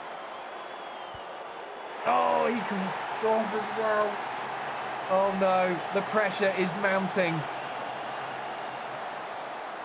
Morrison is taking a long old walk to the penalty spot. He doesn't look like he's a confident man right now. The weight of the world must be on his shoulders. If he misses this, it's all over for Blyth. If he scores this, it will go to further sudden death penalties. Come on, Morrison. Don't screw this up. No, of course he screws it up. Oh, and that is it. We're out. We're out of the Checkatrade Trophy. 5-4 on penalties. And Morrison, the man that let us down. You saw him running upright. You saw that long run across the field. He looked like a nervous man to me. And he's fluffed his lines and missed his penalty. It was a terrible effort, sadly. And that is the end of that. Still, managing to play with our reserve team against Oldham and take them to a 1-1 draw by full time. I'm pleased with that. I mean, they're all over us on the stats, but we managed to score a goal first, and they had to claw one back in late on in the game. So, yeah, I mean, not a bad result, really. Of course, we did lose as expected in the end, but at least we took them to penalties. Yeah, we'll tell the boys they did well. Apart from that Morrison guy, he can go stand in the corner.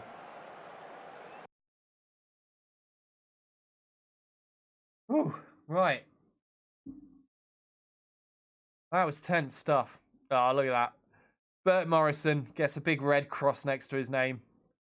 Bad man, Bert. And we are finally out of the Checkatrade Trophy. We got to the North region quarter-final, though. The Northern section quarter-final. It's not too bad, is it? Upbeat Morrison will step up again. Apparently, Bert Morrison has vowed to carry on taking penalties after his crucial miss in Blyth's 4-5 Checkatrade Trophy Northern Section quarter-final penalty loss against Oldham. Morrison told the press after the match that all players feel the pressure when asked to step up during a shootout, but he was determined to carry on and rise to the challenge if asked to take another one. Well, I probably won't be asking you to take another one, Bert, if that's any consolation to you, but at least he's up for it. I'm not going to let that miss dominate his thoughts.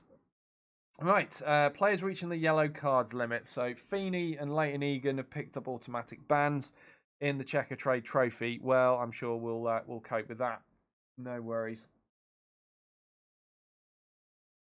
Whew. Well, I mean, in that match, my defence actually played pretty well. We had 7.1, 7.2, 7.2, 7.2 for the back four and a 7.3 for Hilton. I feel like we were struggling in midfield mostly. Oldham did seem to keep winning the midfield battle, and really all of these guys are reserve midfielders. So we'll see what it's like when we play them with our first team. See if we can tip the tables and win that midfield battle ourselves. And then, of course, the attack was pretty disappointing as well. They didn't get many opportunities to shine, though. But at least Feeney did bury the opportunity when he got one, getting himself an 8.3 out of that match. But Lewis Smith seemed to be performing the worst. He's, of course, one of the midfielder players in the centre. So perhaps I should have taken him off. Maybe that might have made a difference. But hindsight is 20/20, as they say. Right, we'll praise Grimes. Backroom advice. Yep, to be ignored. So, Gillingham in the league. Coming up next.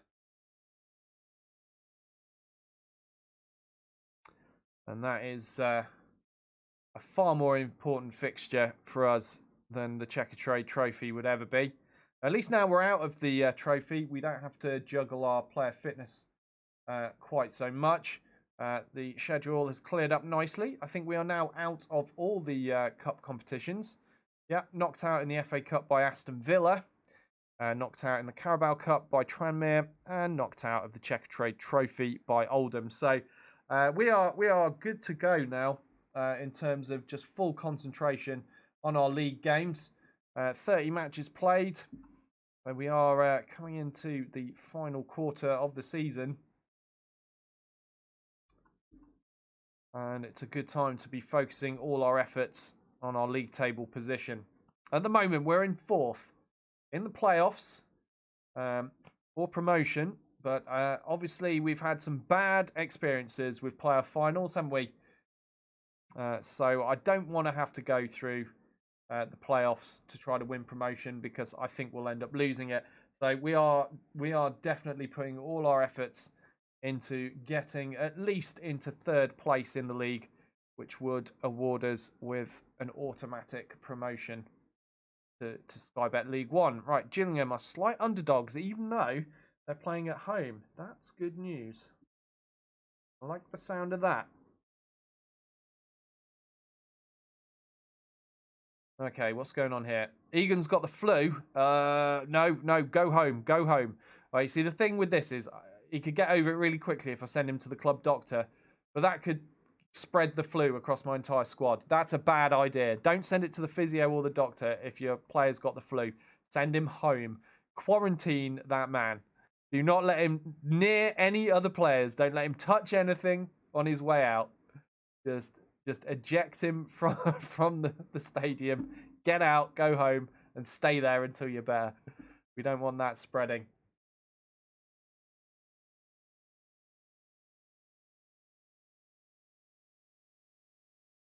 Connor Comer training well. Amir Nabi training like a moron.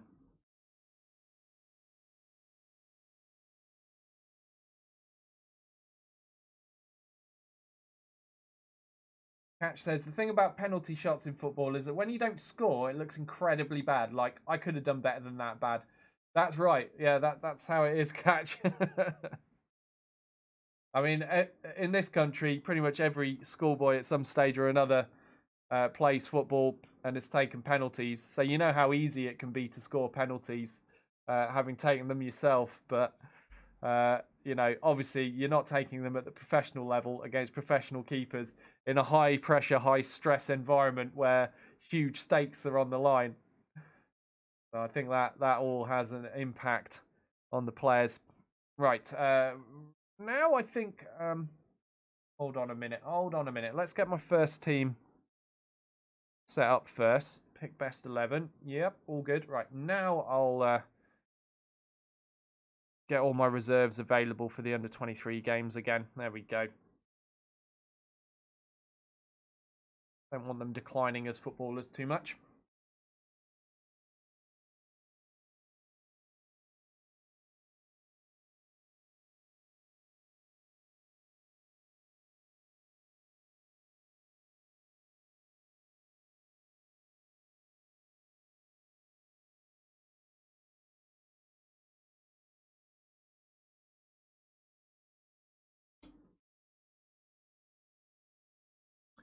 Okay. Here we go. We're against Gillingham. And they're all the way down in 19th in the league table right now. Right. Hinchcliffe's still injured. Oh, that makes me sad. He's going to be out for ages. Right, we need Nexus on the bench. We need... yeah, let's have Elsden on the bench. Have Kebby. Keep Divine. Kavanagh on the bench. And, right, someone swap for Hinchcliffe. Let's have Feeney on the bench. Since Feeney scored that great goal against Oldham in the cup just now, let's give him a shot on the bench. In fact, what's his form? His form is good right now. Maybe I'll put him in place of, let me see, Brown. Try that. That's Feeney, and then I'll have to swap Feeney and Navarro around. There we go. That works. Yeah, okay. So we'll give Feeney a reward for his good performance in the last match by giving him a first-team game in the league in a match that really matters. Let's see if he can deliver the goods. We've got Divine and Brown on the bench. Yep, I think we're good to go. Let's get this show on the road.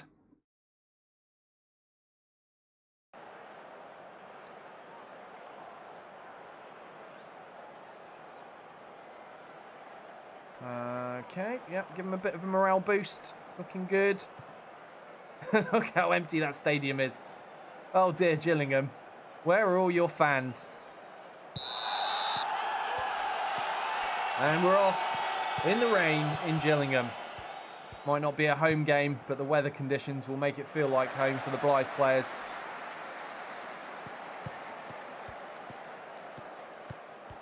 Dugdale, Gillingham, Oldacker, now McCormick.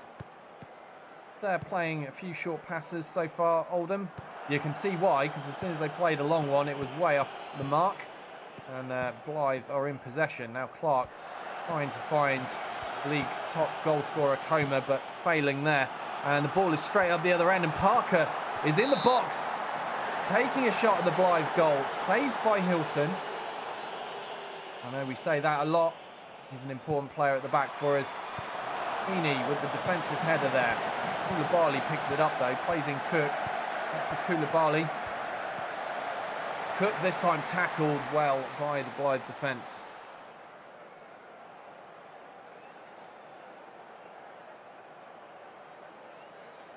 Pembe with the throw in to Perry. Now Grimes. Back to Perry. Clark in the centre. Out wide to Pembe again. Can he put a cross in? He tries, but makes a deflection off a blue shirt. And the ball is sent back into the Blyth half, but picked up by Boone and sent straight back into towards Gillingham's box. Grimes and Perry linking up well there. Now Smith on the left. Puts the cross in. Dugdale heads away dangerously across his own goal though. And the result of all of that is that Blyth are still in possession. Pembe with a cross again. Comes back out to Perry. Blyth are going to have to be patient. Clark takes a shot, and that's wide of the target for a goal kick. Navarro now with a free kick. Gathered comfortably by Dubois at the back for Gillingham.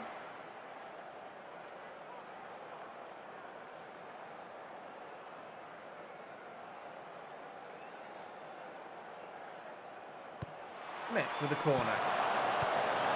Navarro with the shot that resulted from the pinball in the box that came off of that Blyth corner. Luca Navarro eventually getting on the end of that and scoring his 12th goal of the season. Let's see that again. Smith headed away by Dugdale, headed back in by Perry, and then Navarro with the finish. Slotted into the bottom right corner of the goal. Nice. And we're 1-0 up against Gillingham. Free kick taken there. Almost scoring a second goal for Blyth, only minutes after the kick-off.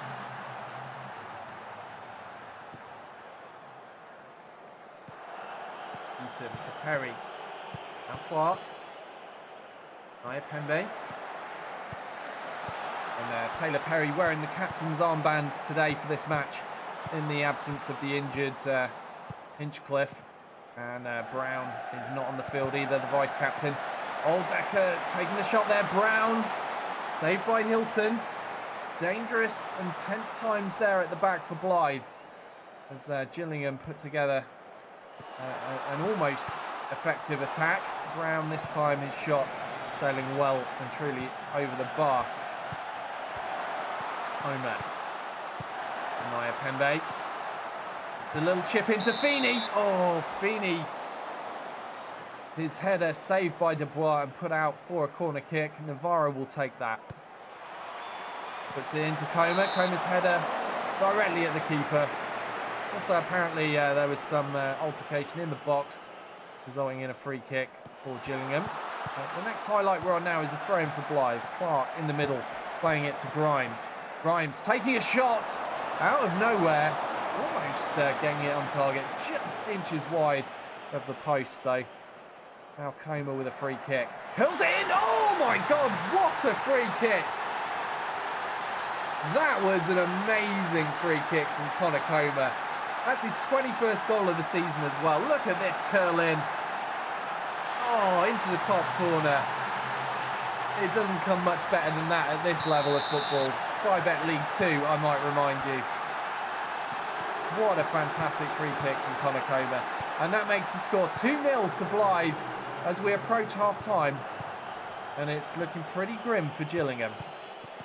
Clark with a good tackle there to dispossess Gillingham. But Brown is having none of it. He says, no, I think we'll have that ball back. And he smashes down the Blyth player and takes the ball away from him. Gillingham building an attack. Dugdale on the left, playing it to Brown in the middle, and that's a penalty. Brown involved all the way there, from winning possession back to Gillingham to eventually winning the penalty for his side. George Smith picking up a yellow card, and Oldacker will take the penalty and puts it away for Gillingham to make the score 2-1. This game is not over yet. So, Hilton guessed the correct way, but just couldn't quite get his hand on the ball. Gillingham way behind in the stats, so I'm not going to get too concerned that we might lose this game, but they certainly have a glimmer of hope in the form of that one goal just before the half-time whistle, courtesy of the penalty. So, let's see. We'll tell the boys they're doing well, though, because generally the performance is good. And let's hope that is the last of Gillingham's goals for this game, as I really do want to take the 3 points. At the moment, even with the 3 points, we will still be behind Tranmere and Oldham in the league table. Looks like they are winning their matches as well.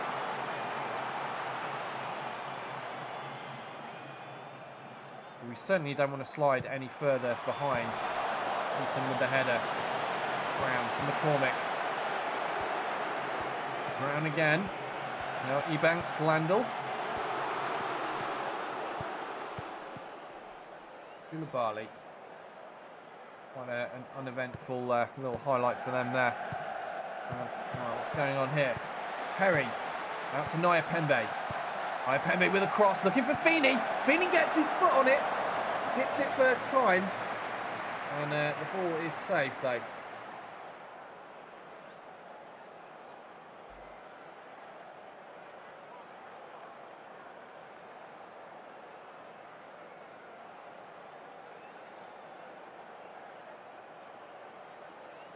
Okay, George Smith has been booked, so yep, we'll take that advice. Time to ease off tackles a little bit. Koulibaly on the counter-attack for Gillingham. Plays it out to Hayball. Oh, runs into the brick wall that is Grimes for Blyth, and Blyth are now on the attack once again against the Gillingham goal. Navarro's header disallowed, even though he did find the back of the net with that header.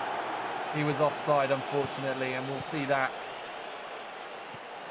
There we go. He's offside by an absolute...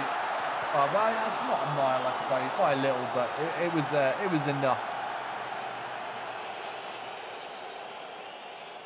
We're still winning, though. 2-1 is the score. Navarro is now taking a free kick for Blyth. Oh, wow! Not wanting to be outdone by the free kick of Conor Comer. Luca Navarro curls one in the second half for his 13th goal of the season. Almost from about the same kind of position, same kind of distance. He went for the low curling shot, where Comer went for the high curl. But what a goal. It's now 3-1 to Blyth. And I'm feeling in control of this game at the moment.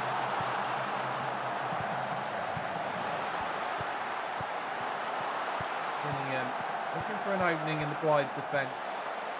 Putting together some short passes at the moment. Oldacker to Archer. Gorman.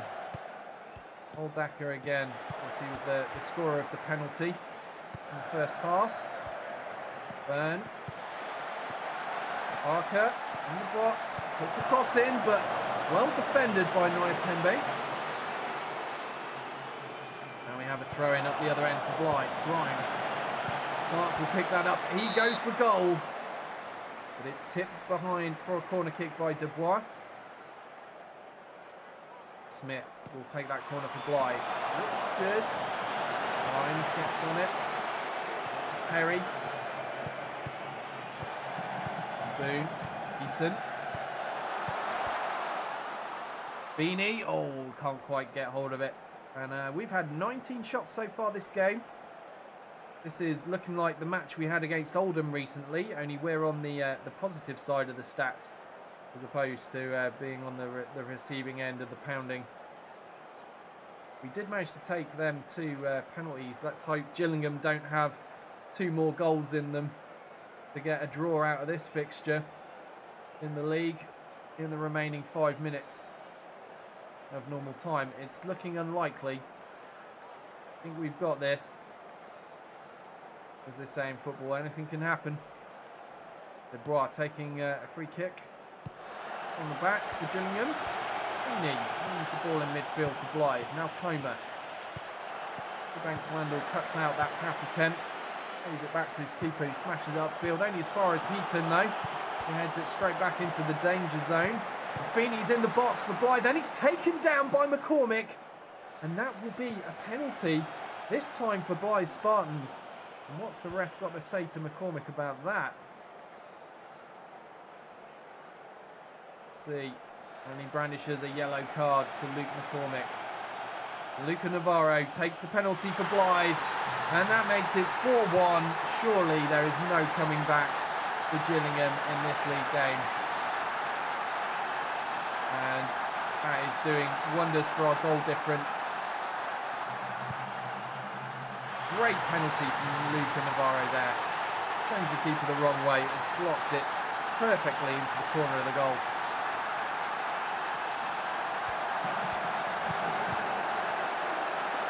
Comer now. Oh, almost grabbing a 5th goal in added time here. Going with a free kick, smashed straight into the wall and out for a corner.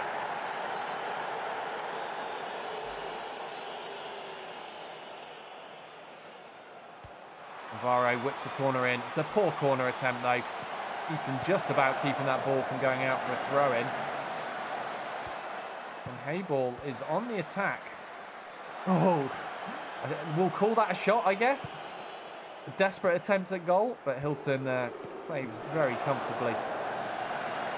Under a minute to go now. Feeney passes to Comer. He's through. Oh, it's another goal. It's another goal, and I think that's the hat-trick for Navarro. If he isn't already on one, he certainly is now. Goal number 15 for Luca Navarro this season. Coming in added time in this fixture against Gillingham, and a dismal performance by Gillingham in front of their home fans as Blyth look to be taking this victory 5-1 away.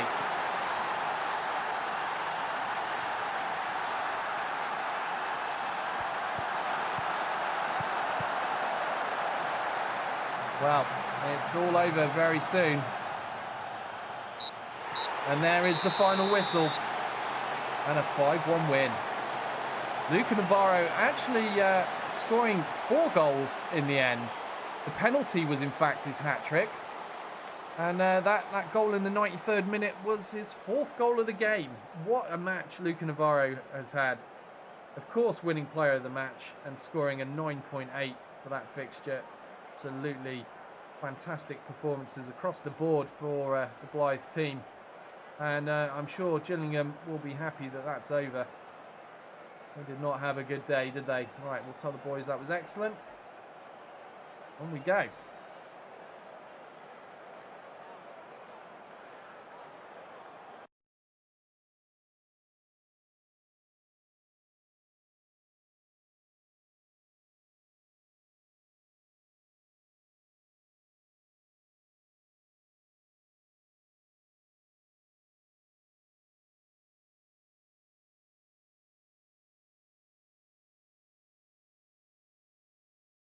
And definitely praise Navarro for that performance.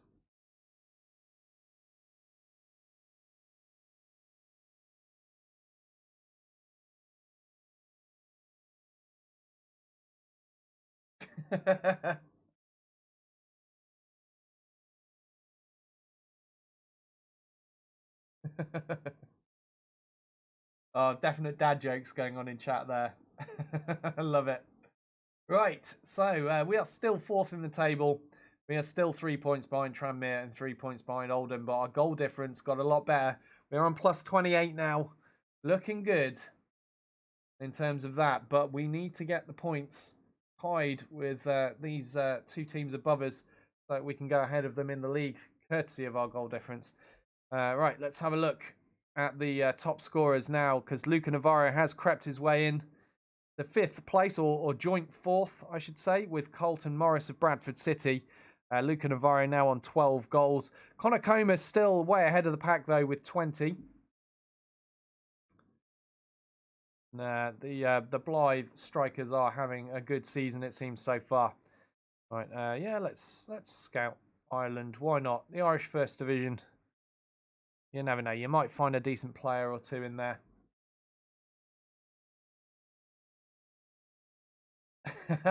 Lazy says, I'm not even a dad. Never have, never will. Well, you don't have to be a dad to make dad jokes. I've been making them for years.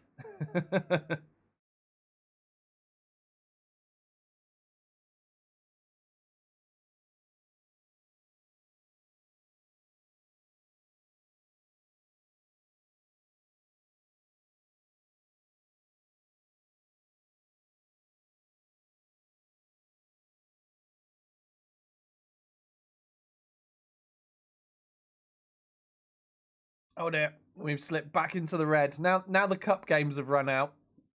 We're just going to be getting more and more in debt for the rest of the season. We'll have to hope that we can get promotion, and we'll get a little financial boost from the board that will keep us out of the red for a little bit longer. But there's not a lot we can do about that now we're out of all the cups. Squad registration. I don't think I need to register anybody because they're all already registered. Made no signings, but just in case, let's confirm it. Right, transfer deadline today. Yeah, whatever. Decline. We haven't got any money. We've got no money. We've got no room on the wage budget. Players are doing well enough.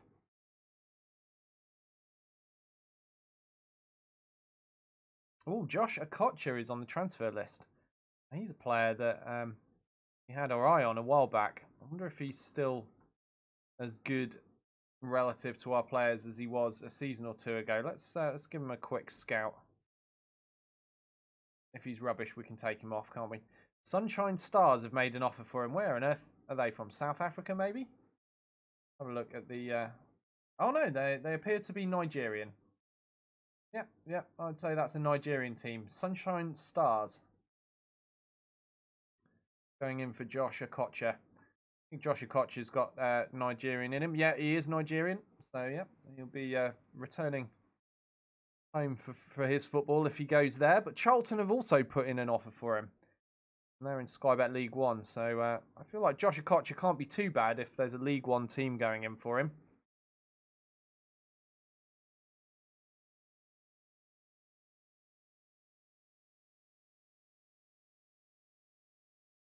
Alex Hunt is unhappy that we've not attempted to loan him out. We tried. You're on the loan list, aren't you? What are you on about? Loan status, available for loan. What is your problem? Let's offer him out for loan. There you go. What's your deal?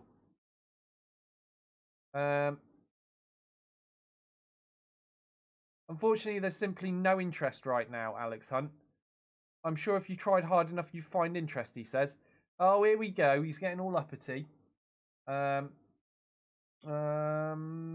you're really going to have to toughen up if you want to succeed in this game. You're going nowhere.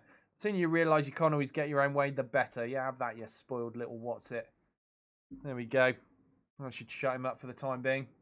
Probably going to upset some players that I've been a little bit disciplinarian with him, but he's moaning over nothing. He's on the loan list. Nobody wanted him. We told him nobody wanted him. He's like, oh, well, you're not doing good enough. Me. Oh, here we go. Right, now somebody wants him. Now somebody wants him. Ebbsfleet have made an offer for him. Yeah, do you know what, Alex Hunt? If you're going to be a whiny little what's-it, we'll accept that loan offer. You can go to Ebbsfleet. See you later. Let's get you out of the squad. Don't want you rocking the boat.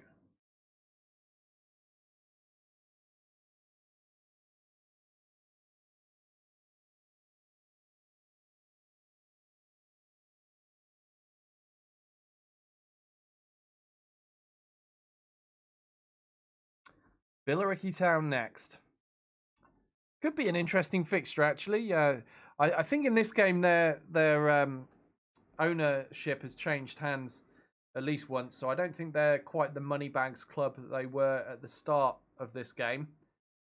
But the legacy of that money having been pumped in a while back could still be having an effect. Oh, wow, this guy looks good. He looks very good. Division of Burton in again.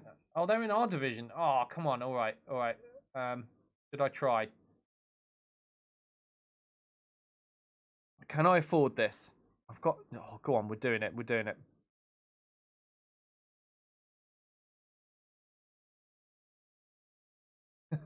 We're not going to win this bidding war here for Stephen Coultas, but he's 22 years old and he looks good enough that we should at least have a try. Although now I'm thinking about it, I should have a look. No, we've not really scouted him very well, have we? Okay, he might have some real bad negative traits, but whatever. He's got some amazing stats. Finishing 16 at this level, that's incredible. That's like Ronaldo for this level. Right, yeah, our bid's been accepted. And Burton have completed the signing of him already. Wow, that didn't take very long, did it? God damn it. Damn it, Burton. They've just signed themselves a great player here. Look at this. I mean, finishing and heading both 16. First touch 14. The Skybeck League 2. This is an immense player. There must be something seriously wrong with him outside of all of this for him to be playing at this level, surely. Like, I don't know. Maybe he's really injury prone or something. No, but that's an amazing signing for Burton. Just a shame that we didn't catch wind of it quick enough. Probably for the best, though. We haven't really got money to be throwing away. Yeah. So Jonathan Richards was signed. Stephen Sinnott and Stephen Coultas. He's the scary one, though. But then again, this guy went for 190k. He can't be too bad, can he? Central defender. Okay, right. Not even worth looking at the Premiership signings. We're so far removed from that kind of mega money that they have. Doesn't even bear thinking about. Yeah, whatever. Players are all registered. Fine. Let's continue. We get this game on against Billericay.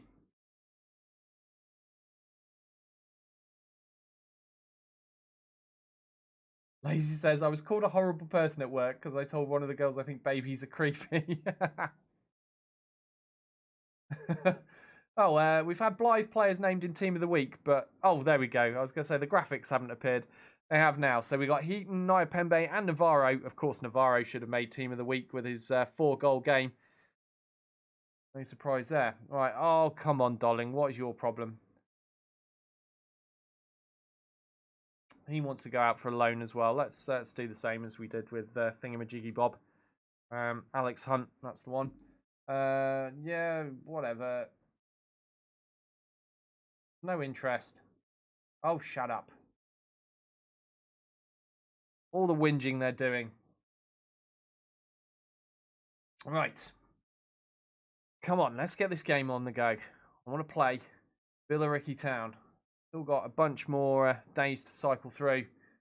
Hopefully, now that transfer window's over, things will move along a little bit quicker. Hopefully, my players will stop whinging at me. Nobody wants you, Josh. There you go. What did I tell you? What's wrong with Egan? Oh, you want a loan as well? Oh, Jesus, Egan. Jesus.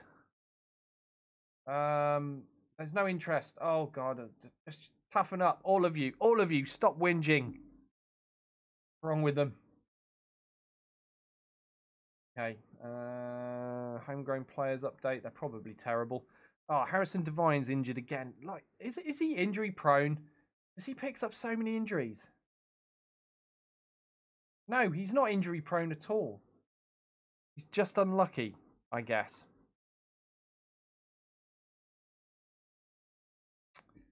Oh well, right.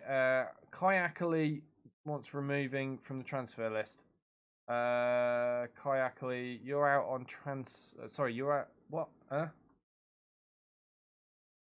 Oh, right. Okay. I see what's going on here. I got confused because we used to have Ackley on loan, you see, But he's still at Huddersfield, and that's what that's talking about, because we're getting that information because he's on our short list, you see.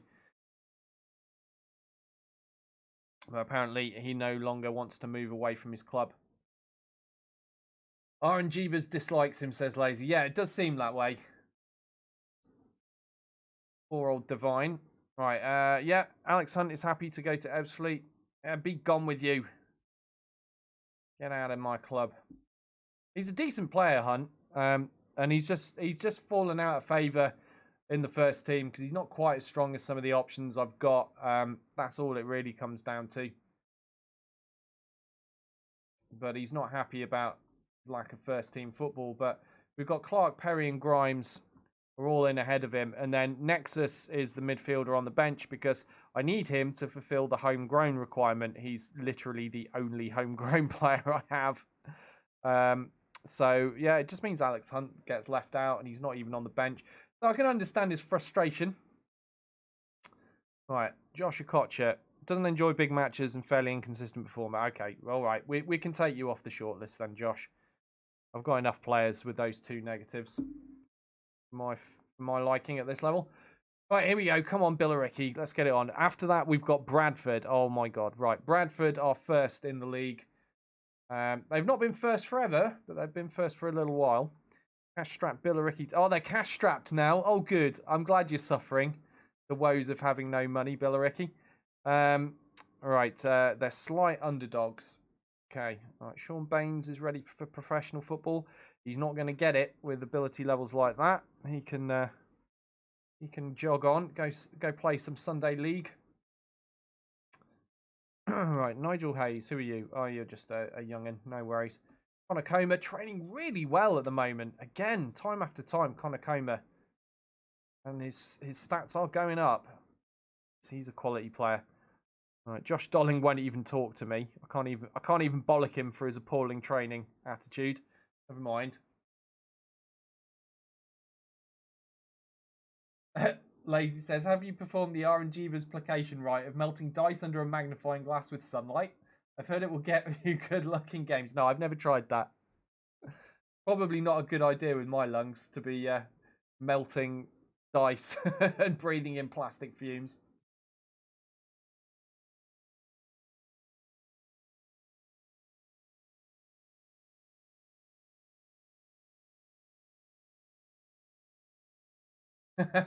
Old Still says, babies are creepy, crawling around on all fours, scaring the bejesus out of people. And then, of course, they're also biohazards. All true. Right. Let's make you lot available. Okay, I'm happy with that. Good. Continue. Right, finally. Gonna be match time.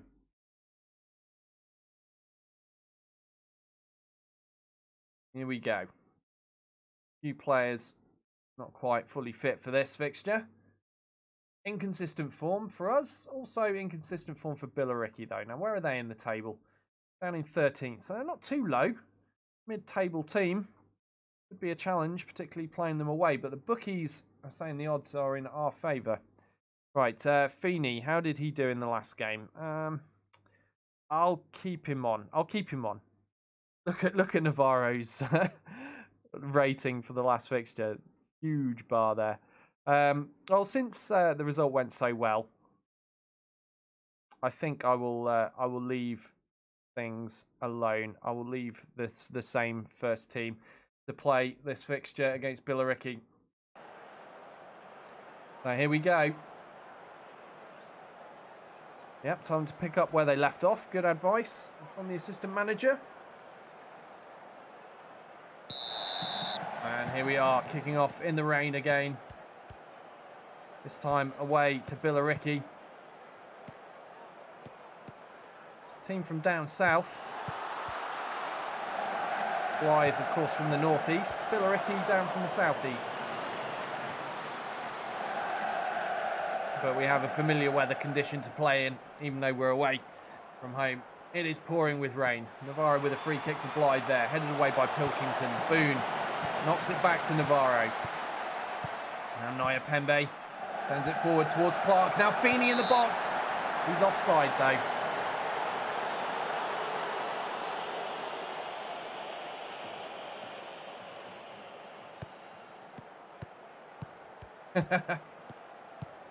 Perry, Smith. Feeney! Oh, come on, find a way through those defenders, please, somebody. Oh, Clark, wide of the target. Billericay doing well to throw bodies in front of the ball, denying the shot opportunity for Blyth at the moment. But how long can they keep this up for, I wonder?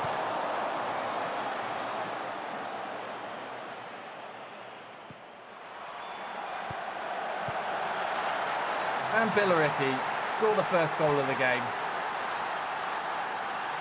Sadou Diallo and Seydou Diallo scoring from this free kick from Tilly. Really good save initially by Hilton, as per usual.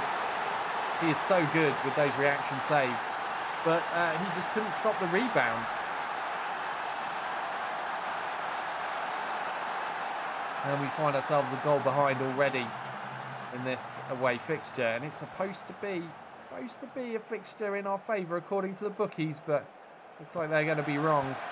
We're a goal down. Gray now for Billericay to Diallo. Downs looking for Henderson. A little bit too much power on it. And it's away upfield. Can Blyth get a counter-attack on the go here? Comer is on the ball. Plays it long, looking for Feeney. Finds him. Come on, Feeney. Oh, he's taken down in the box by Sardella. And that will be a penalty to Blyth. Are we going to get an equaliser, I wonder? And what is the ref going to say about that? Come on, give him a red. We were through on goal, ref. Oh, it's only a yellow. Come on, really? Oh, right. Connor Comer steps up. Tense times. Oh, no, it's saved by Vickers. The penalty kick is saved. The score remains 1-0 to Billericay, and that is hugely disappointing. Particularly from the league's top goal scorer, Connor Comer. You expect him to put that opportunity away. But sadly, even the best strikers miss a penalty here or there. Feeney, again, shot blocked. Perry, Naya Pembe.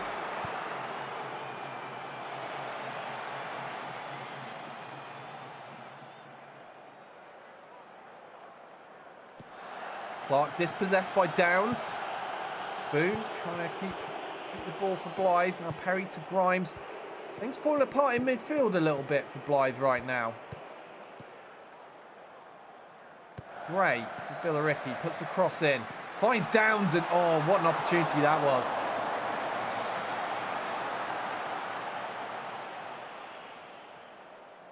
Downs could not keep his shot down and it goes over the bar. Henderson to Tilly. Patterson, Payne. What a name that is, Patterson, Payne. Henderson, Billericay running forward. Patterson, Payne now. Oh, the tackles come flying in. But Hilton is still needing to make the save at the end of that to deny Billericay another goal. I'm going to demand more. It's almost half-time. And we're still 1-0 down in this away fixture against Billericay. Comer picks up a yellow now. Obviously, a little bit of frustration hanging over him after missing that penalty kick. He knows that he could have equalised for his team before half-time with that.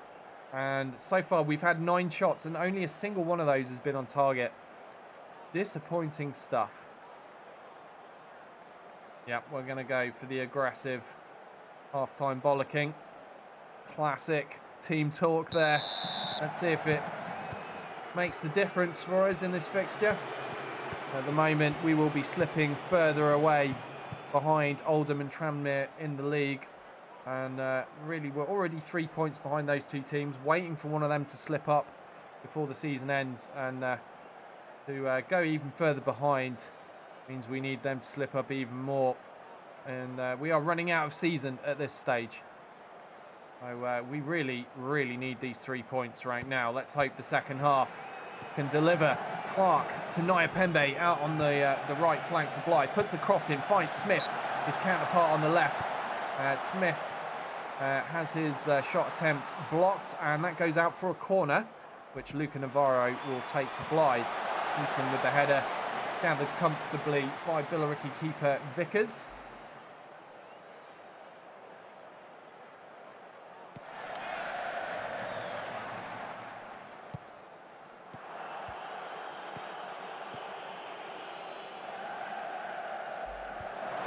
Andy Williams handing the ball away from Comer. Comer was looking to get on the end of that long ball attempt, but denied by the Billericay defence. And they are bringing this ball through their midfield, now out wide to their right wing. Downs to Norman. Now Diallo. Norman again to Downs. Billericay putting together some fantastic passing play, really. Playing the short pass game very well, and really making our defence look a bit foolish at times. Really need to get in control of this. Is that really a penalty? Oh no.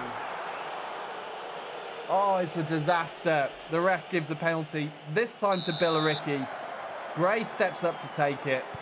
All the pressure on Hilton, and of course poor Joe can't do anything to keep that out of his net. And Jake Gray scores goal number 2 for Billericay Town, and things are spiralling out of control rapidly in this fixture, at least in terms of Blyth's point of view. Right now, players are looking motivated. Well, on paper, in the first half, we were the better team. In the second half, Billericay are catching up with us. And scoreline-wise, obviously, they are well and truly in control with a 2-goal lead right now. And we are going to have a lot of work to do for the rest of our season if we're going to claw back the points from the couple of losses we've had this session. All right, building from the back now. We've got Boone. Well, decides to skip the building and go straight for, let's just hoof it to the attackers. Not a very successful strategy there, though, as Billericay win possession. It's now back at the feet of Nia Pemby, who plays a good through ball to Connor Comer. Takes a shot at Vickers, but not really a good opportunity there. And it is saved. Goes out for a corner. Smith takes it. Vickers dives high and stretches to grab that ball out of the air before a Blyth player can get ahead to it. And that is the end of that opportunity. We are running out of time in this match. Roughly 14 minutes of normal time remaining in this game, and still a 2-goal deficit to overcome. It's looking unlikely at this stage, isn't it? 10 minutes now. Should I take Comer off? He's playing a 6.2. Smith's playing a 6.1.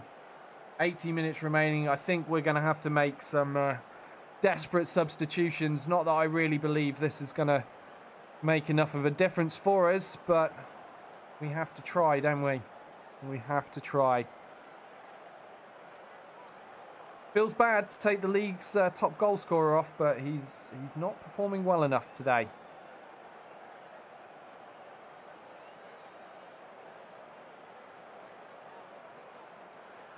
So a triple substitution with only 10 minutes to go. Let's see if we can spark some life into this Blyth team before the end of the match. Boone plays the ball upfield to Feeney. Feeney's in the box. Oh, saved by Vickers. Really can't help but feel he should have scored there. And perhaps if Ben Hinchcliffe wasn't injured, maybe we would have had a goal there. We'll never know. As we come into the final minute of normal time, still 2-0 down. Blyth are trying to put some form of an attack together. Searching for an opening in this Billericay defence. Nia Pembe now finds an opening, takes a shot, but hasn't quite got the power to beat Vickers from the 18-yard line. And look, I mean, we've had more shots, but I always say it's what you do with it. And we've obviously not done good enough with our shot opportunities in this game. 2-0 is the score to Billericay. 3 minutes of added time. We're now into the final minute of that, and it's certainly going to be all over. And will not be a victory for Blyth. We will be taking 0 points from this game, which does mean Tranmere and Oldham are extending their leads further. And that's a shame. But it's all over here. We'll tell the team their performance was disappointing. All we can do is shake our head as we go into the next fixture which will be against league leaders Bradford City. They're on 62 points. And we're going to have a very tough game against them. Eddie Brown. They're having quite a goal drought.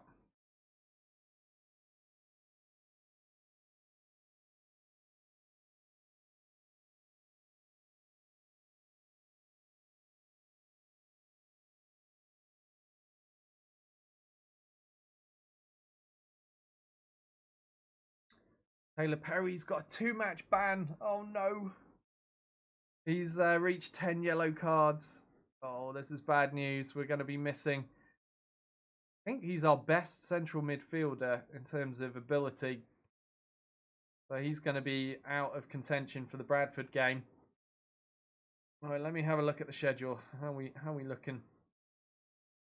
How are we looking? Right, okay.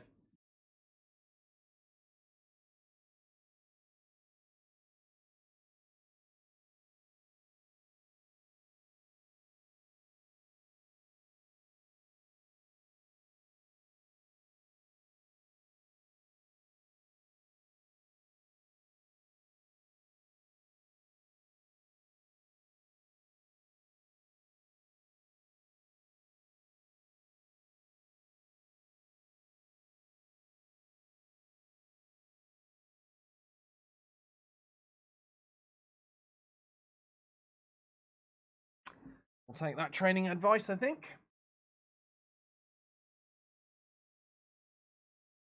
No worries, Cold Steel. You have a great weekend, mate. Hopefully we'll see you Tuesday.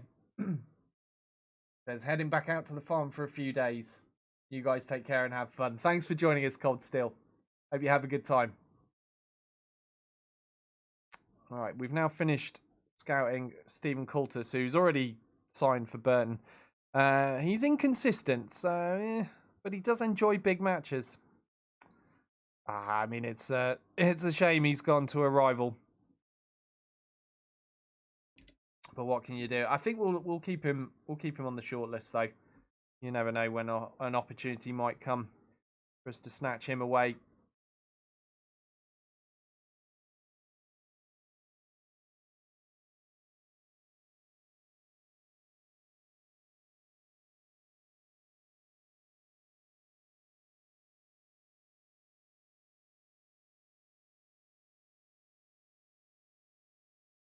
Kilgallen pleased with Perry's progress. Well, Perry's progress has been good, except for when it concerns his progress in the yellow card leaderboard. He's picking up quite a few of those. And that's not the kind of progress we want to see.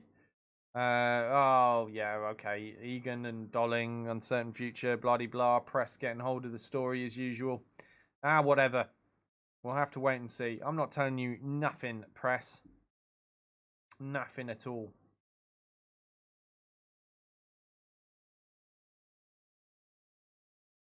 It is all about this Bradford City fixture. It will be a massive boost to our chances of automatic promotion if we can score ourselves a win at home against Bradford. But they are going to be an incredibly tough team to beat. League leaders at the moment. Have a look. Their most successful formation is 4-4-2.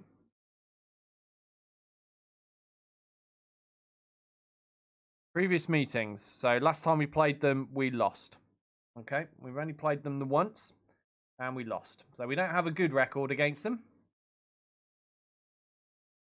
But obviously, it stands to reason that the last time we played them would have been our away fixture. We are well and truly into the second half of the season now. Well, we're in the final quarter of it or so. So this time we get to play them at home. Maybe that will make the difference. Could be a good crowd. Nice. We need the money. Blyth are up against it. Okay. So, yeah, I mean, the odds are nowhere near in our favour. Never mind. Oh, former player Lewis Lang is singing Naya Pembe's praises. That's good. Naya Pembe's been a good signing for us. Great player. Right. Oh, and then we've got Morecambe away. We've already beaten Morecambe before. Last time we played them was in the Checker Trade Trophy.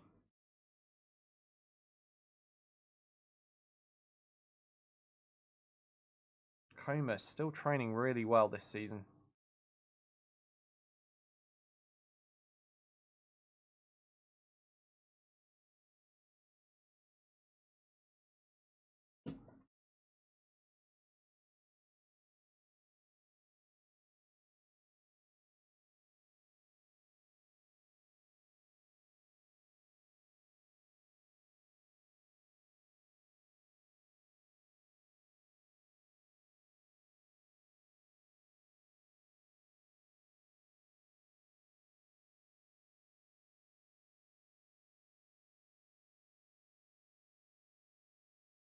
Okay, who do we want to make available for this? Yeah, fine, I think. These guys available as well.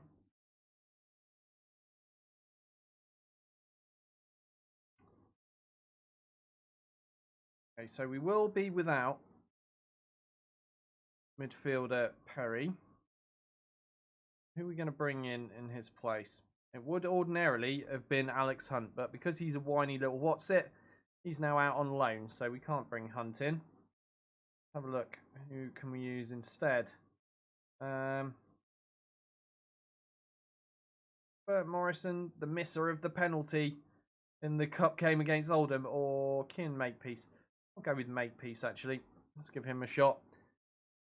Can get too many games these days. And we're good to go, I think.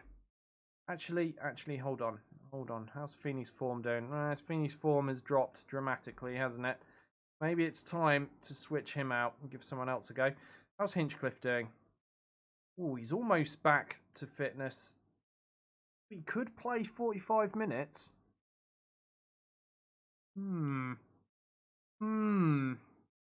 Interesting.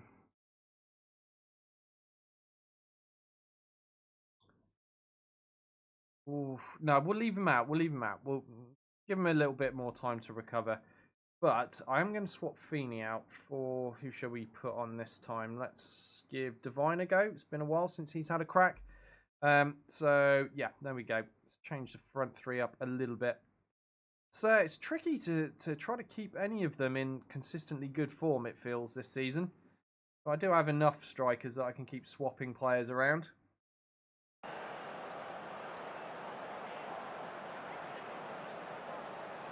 Okay, tell the team in no uncertain terms that they must show an improvement from our last outing. Yes, definitely. We need a win here, but we are playing the league leaders, Bradford City, and this is going to make life very tough. Maybe we've got a miracle up our sleeves. Pembe's cross opportunity blocked. Out for the throw.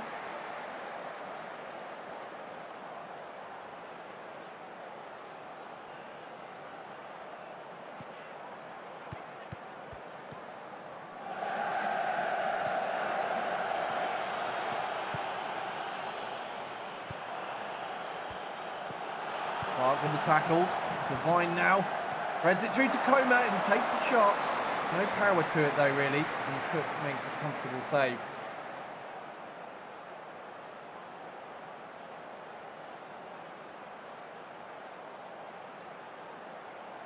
Dougie Pembe picking up the first yellow card of the game.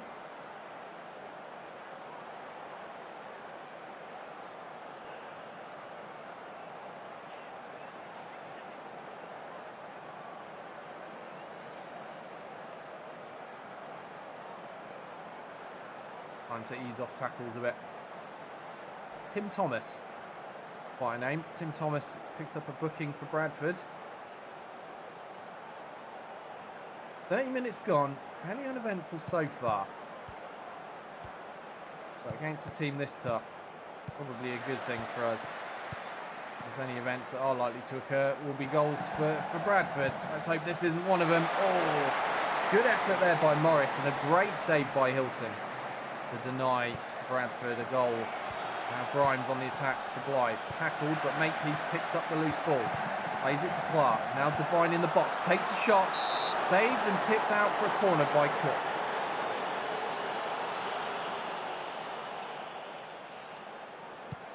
Corner for Smith. Eaton. Picked away by the Bradford defence. That's right, Garrison.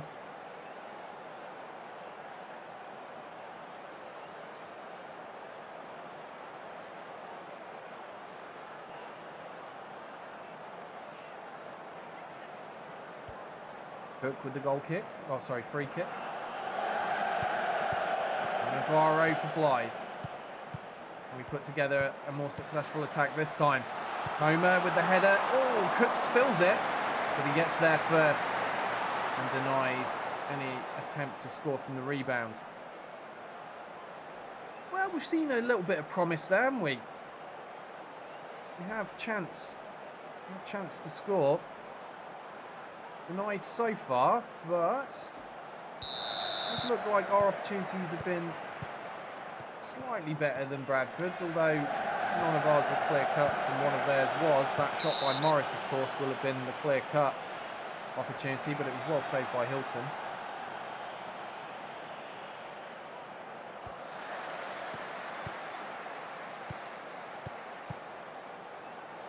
Devine now, throw on goal, take the shot. Oh, defender gets back in time to deny him.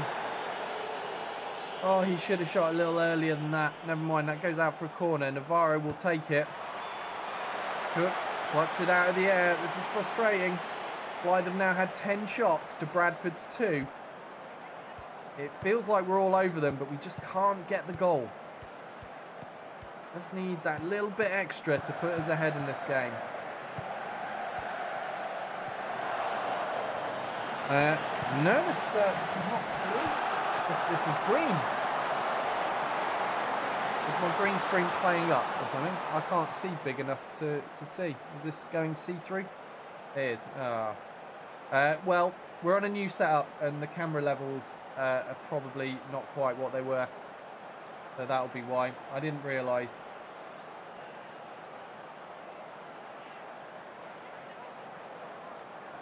Well, god damn it. That's annoying.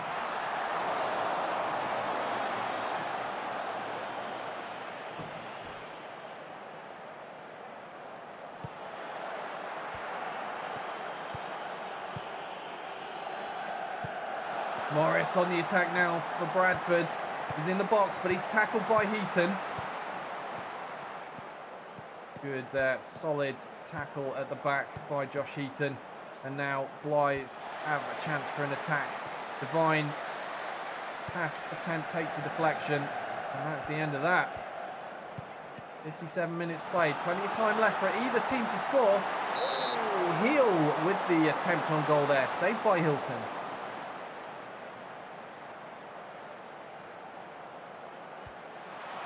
Corner comes in. Yeah, no worries, guys. It annoys me though because I try to put a lot of effort into making sure things are as professional as they can be, and yeah, I didn't notice that. The settings are supposed to be identical to what I had on my last machine, so I shouldn't have had an issue with it. So I'm guessing they're not identical. An error has been made there. I'm going to have to go through at some point and check all of that. I'm a bit of a perfectionist when it comes to the broadcasting, basically.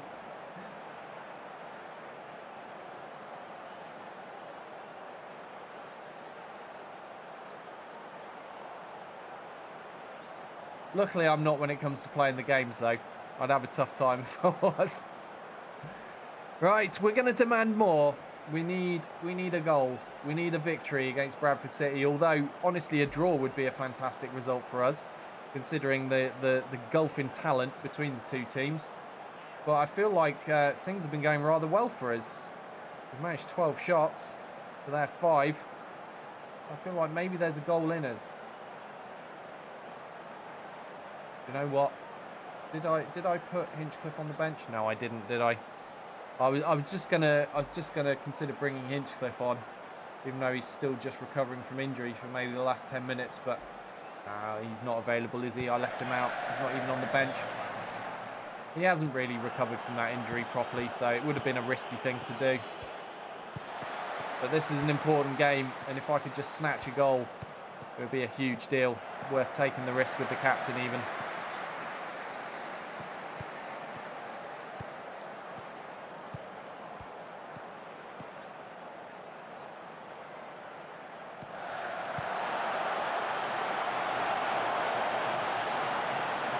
There we go, Devine for Blyth.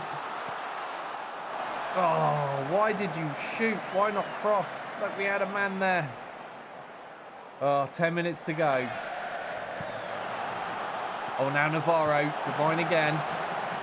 Navarro once more. Oh, tackle comes in, but Devine gets there before it goes out. And denied. Oh, this Bradford City defence is proving to be just a little bit too much for the Blyth attackers today.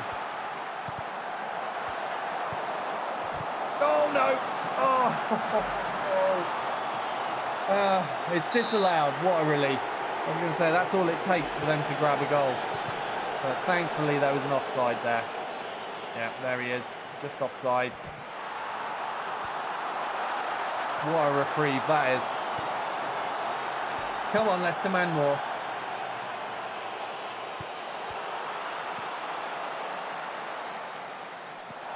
Smith. Comer.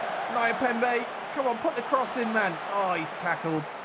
Good tackle there to shut down yet another Blyth attack. And now Bradford are on the counter. Morris is in the middle. He's there. He's on the ball. Thomas. Oh my God. I can barely watch.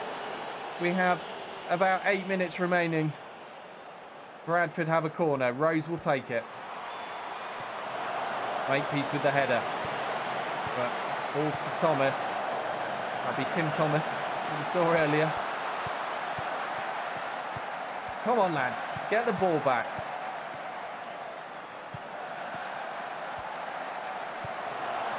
Boone with a good defensive header there. Right, team are looking focused after the feedback. Do I want to make a substitute with only 5 minutes to go? Nyapembe's tired and on a yellow, but he's playing well. Oh, I just don't know. I just don't know. Let's try bringing Nexus on for Clark.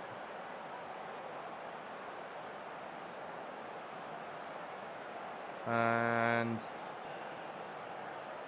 Brown for Navarro. Only 5 minutes to make an impact. Not very long, but we'll give him a try. Grimes, Comer. Nyapembe can get the cross in. Blocked again. Clark. Grimes. Makepeace. Find a way through. Nyapembe's in the box. Oh, Navarro! With possibly his last kick of the game as that goes out for a corner, and the substitutes will come on now. Navarro comes off. Eddie Brown is on. And Nexus on for Clark.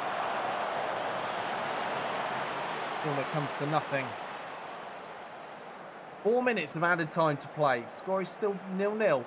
So we will be taking a point from this fixture against the league leaders as things stand right now.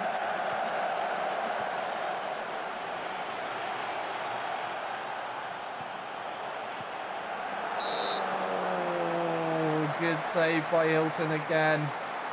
And there's a corner now for Bradford. I can barely watch. I just feel like they're going to snatch a goal from us really late on. And that's going to be so upsetting if they do.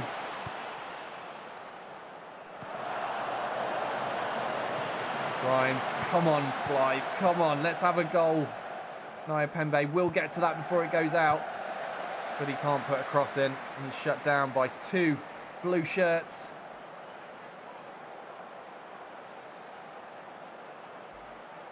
Come on.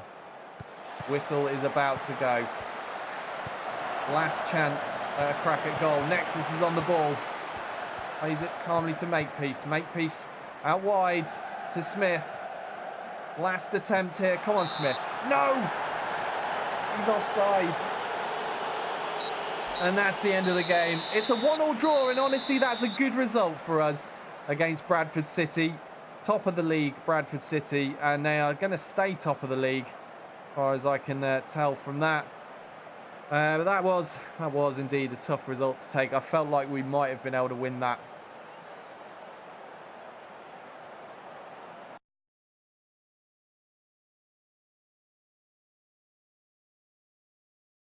What's happened to your BattleTech, Garrison? How is it broken? Goalless Brown again. 14 matches without finding the net. I think we're going to have to talk to him.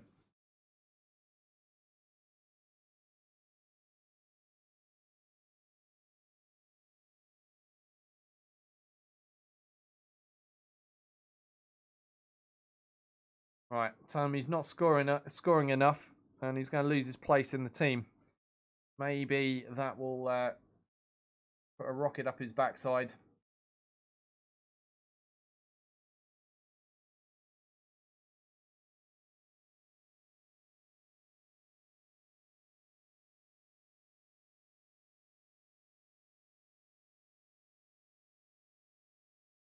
Whew, okay. Next up is Morecambe. Playing away to Morecambe, who are 7th in the league now. Last time we played them in the Cup, they were way further down the table. They've obviously pulled their socks up and been on the rise since. So, could be a tough fixture. Can't load missions. Did you turn it off and on again? So it's lazy. Can't load missions. Yeah, do a complete wipe of your mods folder, reinstall everything. Well, do a wipe of your mods folder. Do a Steam verification of your BattleTech game. Then put all the mod stuff back in. Oh, you did, and it's still not working. Oh, there's got to be something more to it then. It should be working. Are you using the single folder 3025 cab? That's one thing that needs to be done. What? Ben Hinch? Oh, you're kidding me. Ben Hinchcliffe. He was almost back from injury, and then he's been injured in training. He's out for another 2 weeks. Oh my god. We're getting FM'd.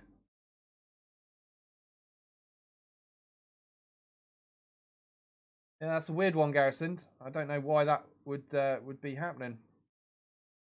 All I can say is I've not had those problems. I don't know why you're getting them. Have you tried talking to people on the Discord? There's sometimes people around on the Discord that can help.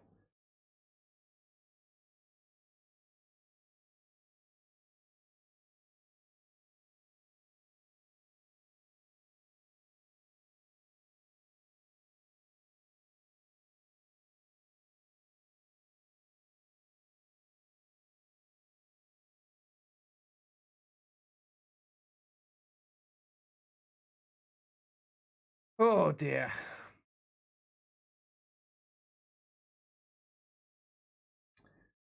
He says, yes, I was working with Just In Case all during Bunnyman's stream. Oh, and even he couldn't help you. Lazy says, time to reinstall Windows. Hey, HB, how you doing, buddy? Good to see you. It is. If excuse me, it is. If you want to do like an anonymous donation to the Sarge delivery fund, just do it while I'm offline. Because then it won't, flash up for everyone to see. Because I know some people want to be anonymous with doing stuff, so you can donate offline. I've noticed a bunch of people have done that. But yes, if you use my donations section on my Twitch page, oh, you don't have PayPal.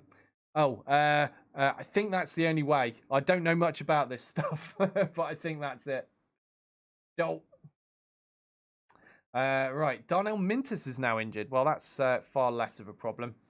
Shall we show our players that we really care by sending him to a specialist? It's going to cost us money we don't have, but I want my players to understand that we'll look out for them if they get injured. Well, you have one, but it was locked a long time ago. Oh dear. Wonder what happened there. Gecko says, why do you not have PayPal? Get it, Slacker. Everybody wants and loves data breaches.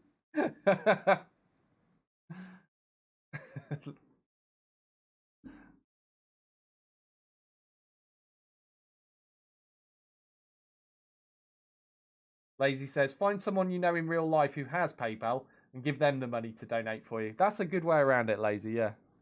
That could work, couldn't it? Garrison said, Bunnyman found my pilot last night. Oh, he's the first. He always finds them, doesn't he? He always finds them. He's got a knack for it. Well, congratulations, HB, for finding Garrison first. The only one I've ever found is still Harry. Just Harry. Never seen any of the rest of you. Oh, no worries, HB. I know you're working at the hours I stream. It's all right. He says, just wanted to say sorry for not showing up very much. I'm training a replacement at work. Oh, don't you worry, mate. Don't you worry. You've got to put your work first. That is absolutely fine, mate.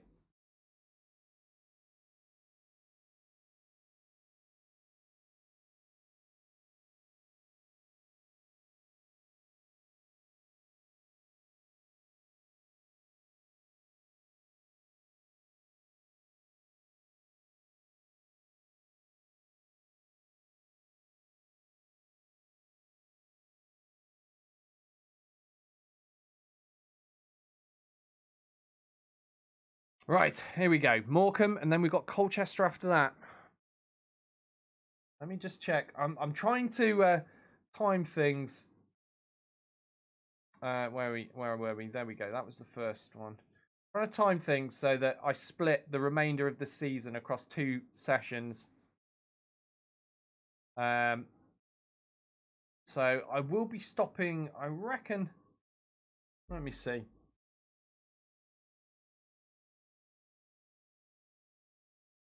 I reckon maybe after the York game is where I'll end it. Yeah. So after we play York, so we've still got 3 more fixtures before the end of the session. Because I want to do 1 more on this, see if we win promotion, and then that will be, at least for the time being, the end of my Football Manager streams. Much as it saddens me, and we'll move on to some different games on the Fridays. Battletech will still remain the same on Tuesdays, Wednesdays, and Thursdays. But Football Manager Fridays, they've been running for a long time now, but it's time for them to end. Perry's still suspended. He was out for 2 games, wasn't he? With his suspension, kind of sucks. Makepeace, your performance was underwhelming. So let's change him out for Bert Morrison instead. Him in. And what am I going to do with my strikers? My strikers are a bit hit and miss. Brown, maybe? Should I go with Feeney again? Oh, Lichtsteiner, thank you very much for the subscription. Really appreciate that. Thank you. We're definitely going to have to name a mech after you in the Battletech campaign, aren't we? Do I ever think about running any retro games? Sometimes. As I was saying earlier to the guys, that like having games to play is never a problem. I've always got like so many. Like I've got so many games. I've got games that I've never even touched that I bought years ago. That, you know, to get around to trying to play. So coming up with games to stream isn't the hard part. The hard part is narrowing it down to 1.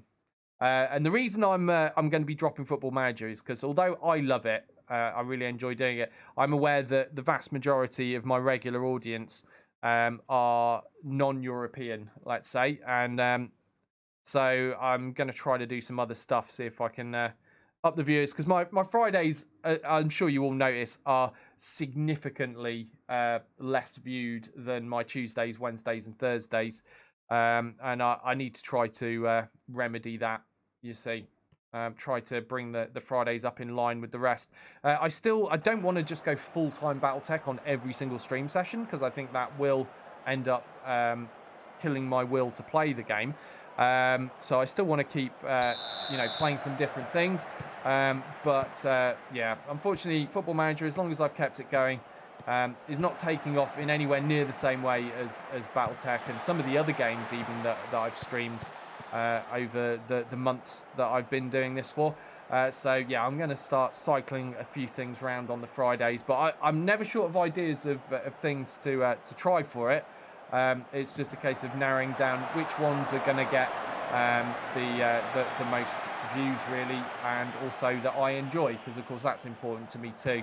I don't want to be streaming something that I can't stand at any point. I don't think that will make for good viewing, watching some miserable guy going, oh god, not this again. But yeah, so yeah, I'm not short of ideas, but it's got to narrow down, and I'll probably for a while cycle through a few different things. I think the first non-Football Manager Friday I'll do a little bit more Blood Bowl, since that's been requested, but probably just do one session of that, and then, you know, I've got so many things, so many games to play, and I get very little time for playing them outside of streaming as well. Oh, Brown with a shot on goal there, failing to find the net. Still in his goal drought. I think it's 14 games without a goal. We are now in game 15. Hopefully he'll get one this time. I did have a quiet word with him.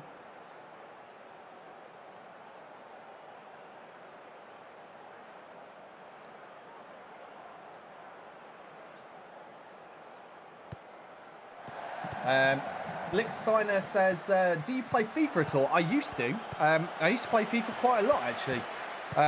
I haven't bought FIFA recently, though. I think the last version of FIFA I bought was in 2017. I don't think I bought one since then. Oh, Connor Comery's offside, though. Got all excited. Thought we got a goal, but it's disallowed. Yeah, I kind of... I stopped picking them up. Oh, he's well offside there as well. Stopped picking up the FIFA games in the last couple of years, just because I just don't have enough time to make the most of playing them. You know, they tend to be something I'll play for a very short amount of time, and considering how expensive those games are, I start feeling like I'm not really getting my money's worth out of them. And when I'm in the mood to play a bit of FIFA, I can quite happily just still play the 2017 one. Without it bothering me that much at the moment. So yeah, I've kind of put that franchise down for a little bit. Yeah, I think Fridays are a slow day in general for streamers, Garrison.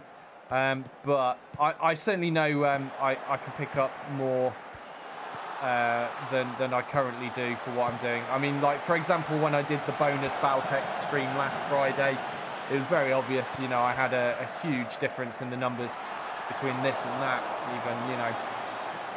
So yeah, I've got to try and keep the good growth going, because it has been good. You know, it's been going along nicely, but I've got to target what I'm doing a little bit more. Licksteiner says, I stopped in 17 also. He says, okay, so no joke, how do you feel about MechWarrior 5? Well, I'll get to that in a moment, because first I've got to talk about how I feel about that goal. Stuart Grimes scoring only his second goal of the season to put Blyth ahead from this corner. Navarro takes the corner, whips it into the box, and Brown gets the header in. It falls to Clark, it takes a rebound, it falls to Grimes, and Grimes buries it eventually. So a bit of in-the-box pinball going on, but eventually Blyth do come away with a goal, and what a fantastic time to score as we're approaching half-time. That's certainly got to impact Morecambe's morale. Grimes once again, the goal scorer, in possession. Playing it safe this time, all the way back to goalkeeper Joe Hilton. And can Blyth build another attack here? We've got Naya Pembe, the right wing back, plays it inside to Grimes.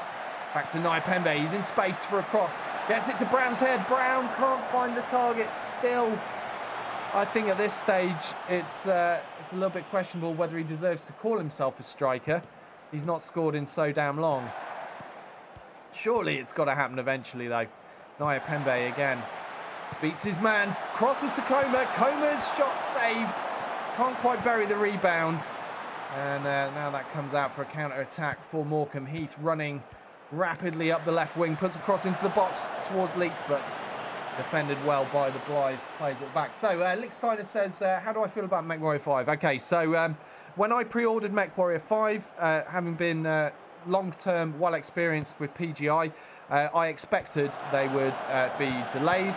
I expected the game might perhaps not be exactly what I would hope for. Yet I still pre-ordered anyway, because it's the only MechWarrior game that we've seen in many years. So I spent my money safe in the knowledge that there was probably going to be some shenanigans. So when it got delayed for launch back to December, I was not surprised or disappointed. I did not cancel my pre-order. It was all expected as far as I'm concerned, par for the course. So yeah, I will still be playing and still be streaming MechWarrior 5 when it does come out. Regardless of how good or bad the game is, the only thing that will impact is how long or short the session is on the game. Whether if it's terrible, I will just play it for a few sessions. If it's awesome, I'll play it for a long time. That is the only difference it will make for me. But I understand the reasons people have had for cancelling their pre-orders and the misleading nature and with things being exclusive to Epic Games, which I'm not particularly happy about myself, but I do understand it from a business decision point of view, that it will allow a small company like PGI to make a lot more money and hopefully keep them afloat.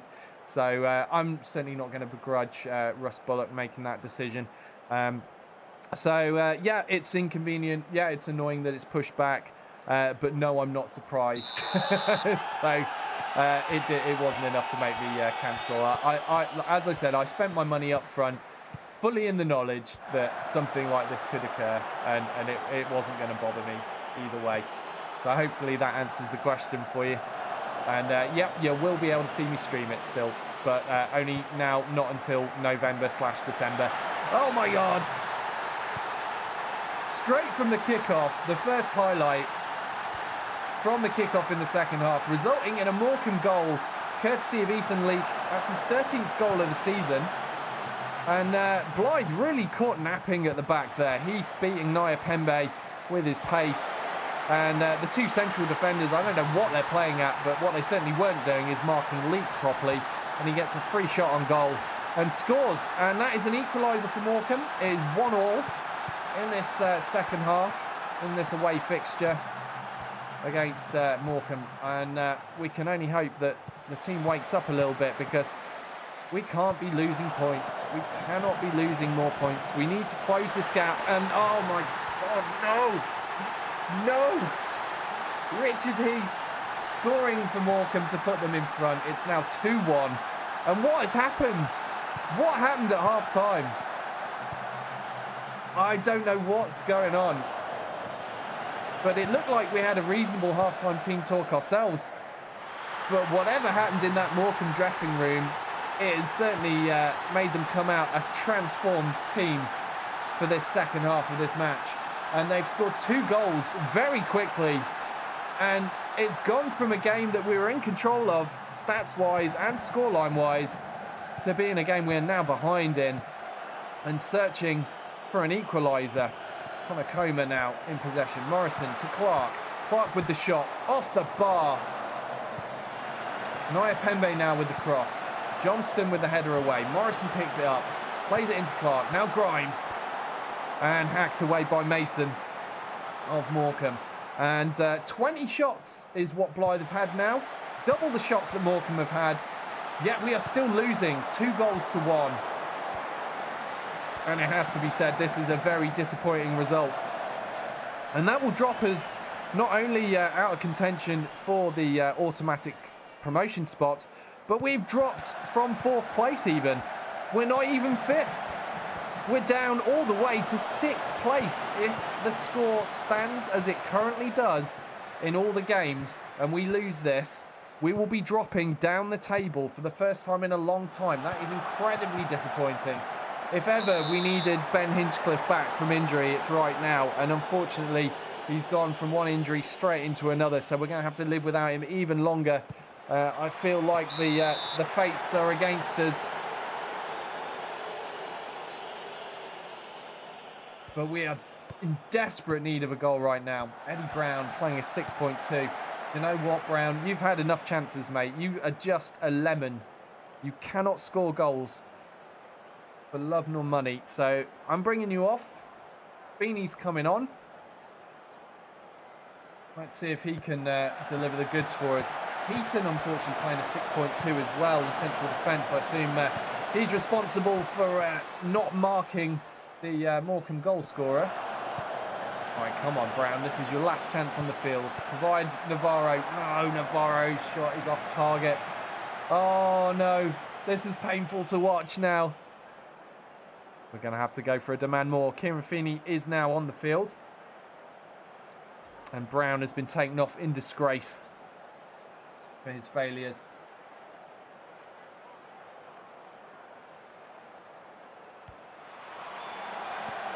Heath with a shot there. Lazy, what was that?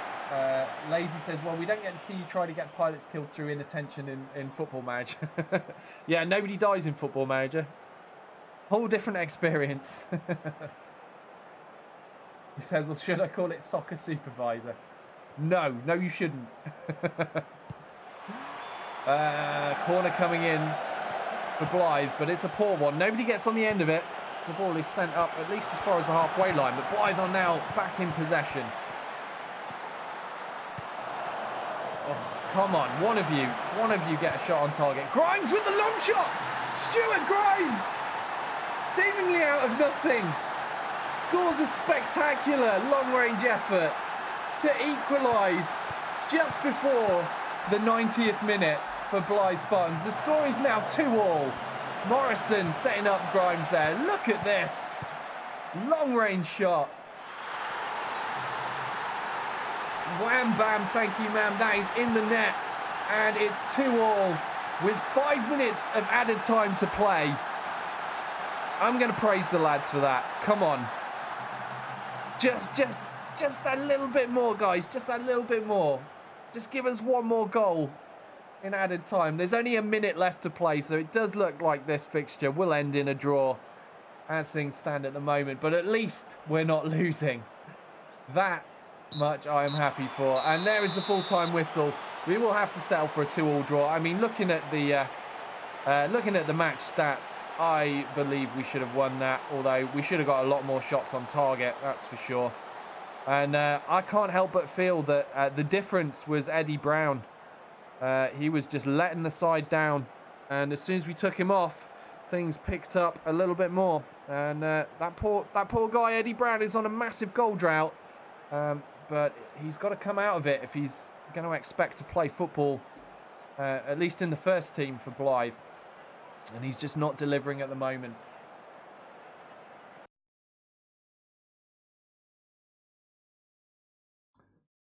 Well, a 2-2 draw. What an exciting finish to that match. And up next, we have Colchester United. They're 10th in the league. We're at least playing at home. But again, could be another tough fixture. We just can't afford to be slipping away in the table. We have managed to hold on to 4th place, but only on goal difference. We are tied on points with Southend and Salford, as things are right now, and 4 points behind Oldham. So they're not out of reach yet, but we do have a bit of a climb to do if we want to get back into the automatic promotion spots. Andy Bowles says, can you loan anyone? I probably could at this stage, yes. I haven't really intended to. I'm kind of happy with what I've got in the team so far. Don't really want to rock the boat by bringing in anyone new. I made a lot of signings early on at the start of this season. This is our first season in Guy Bet League 2, so a lot of new faces. And at this stage of the season, they've finally started gelling nicely, gotten used to each other. So I'm quite happy with how things are, but perhaps for future seasons I will look to loan people. But this is probably my second to last stream, at least in the short term, for Football Manager. I'll be moving on to other things pretty soon, so not really looking too far into the future for this save. I will leave things where they are and perhaps come back to this before the end of the year, before the release of the next Football Manager game, but we'll have to see what my schedule allows for. Elliot Ballinger is available on a free transfer. I don't even remember looking into you. Let's get a scout report.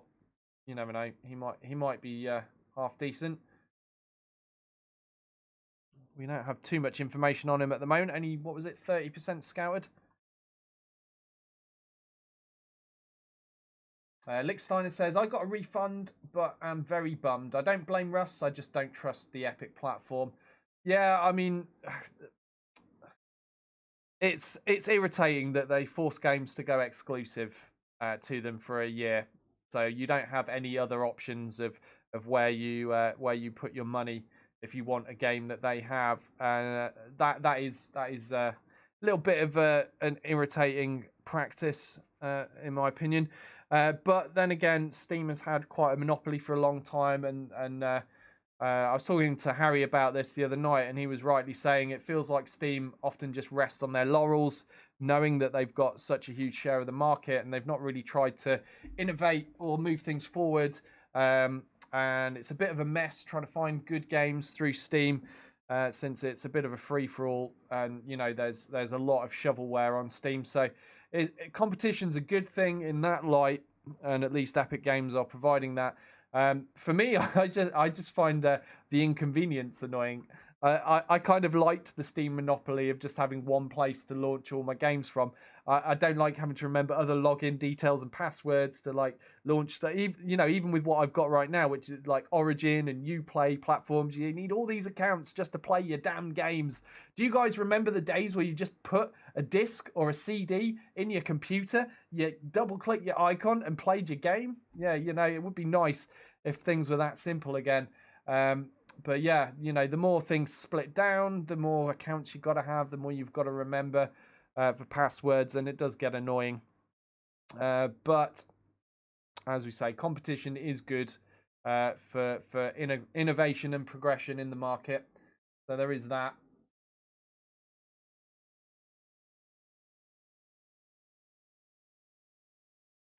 I agree with what Lazy's saying. He says, I think they could have come out about what was happening sooner. Since the deal was inked and Steam keys and such were still being sold, that strikes me as a big, not very nice move, let's say.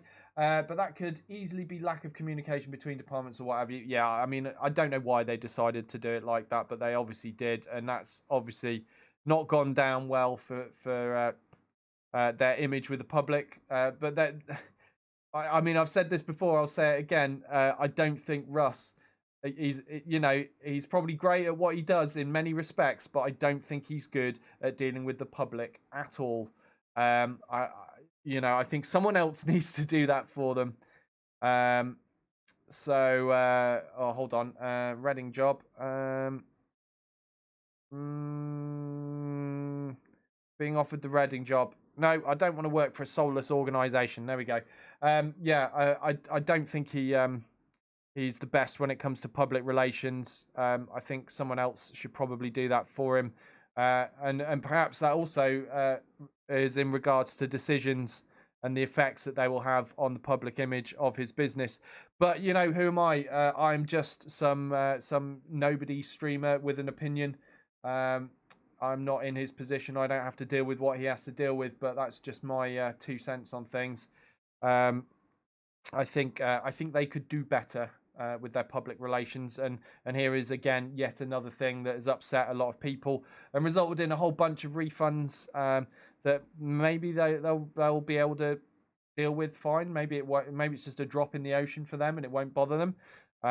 Or maybe it will have a wider impact. Who knows? But as I said already, for me, it just, I expected all of this. Like, I've been giving my money to PGI for years.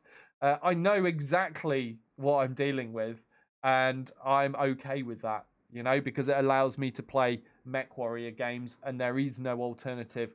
Perhaps if there was, some might argue there are alternatives. I don't think there's a good alternative. That's my opinion. There isn't a good alternative. Outside of Harebrained Schemes and Battletech, which obviously you all know I play a lot. I absolutely love what they do. And I now play that way more than any PGI MechWarrior game. But yeah, there's not a good alternative for that fix of stomping around in a big mech. So PGI have it. PGI are who I'll have to give my money to enjoy that kind of thing. And I really do genuinely believe that if their games flop in the end, we're not going to get anyone else pick it up in a hurry. I really do believe that. I don't think that there are games developers waiting, going, oh, I can't wait to get my hands on the Battletech franchise and do this better. They're not, because it is a niche market.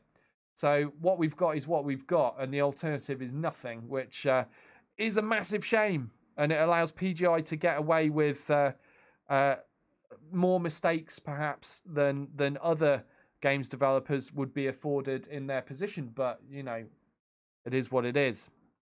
And the other side of it is, I don't think that, PGI go out of their way to annoy people and upset people. They really do want to do the best they can for the franchise. It's just that they,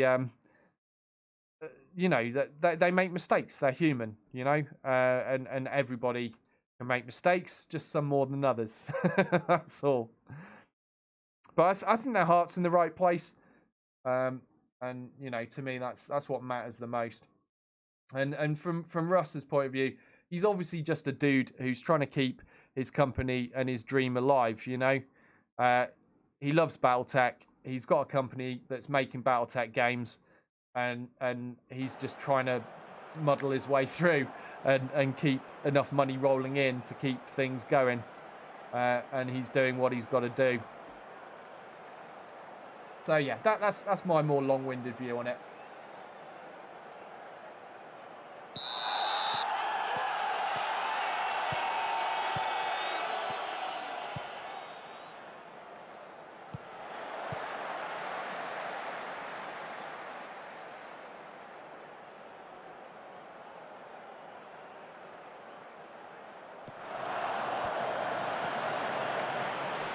Okay.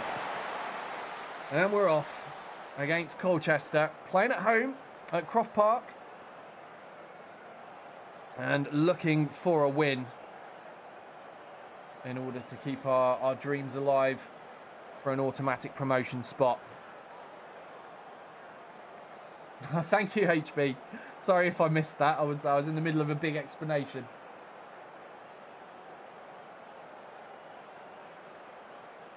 The Lazy says that's where GOG comes in. GOG Galaxy 2 is for letting you launch games from Steam, Epic, etc. Tracks achievements, playtimes, etc. and at least consolidates the launching. Yeah, that's a good idea. About time somebody was working on that. I wasn't aware of it myself, but yeah, thanks for a heads up on that.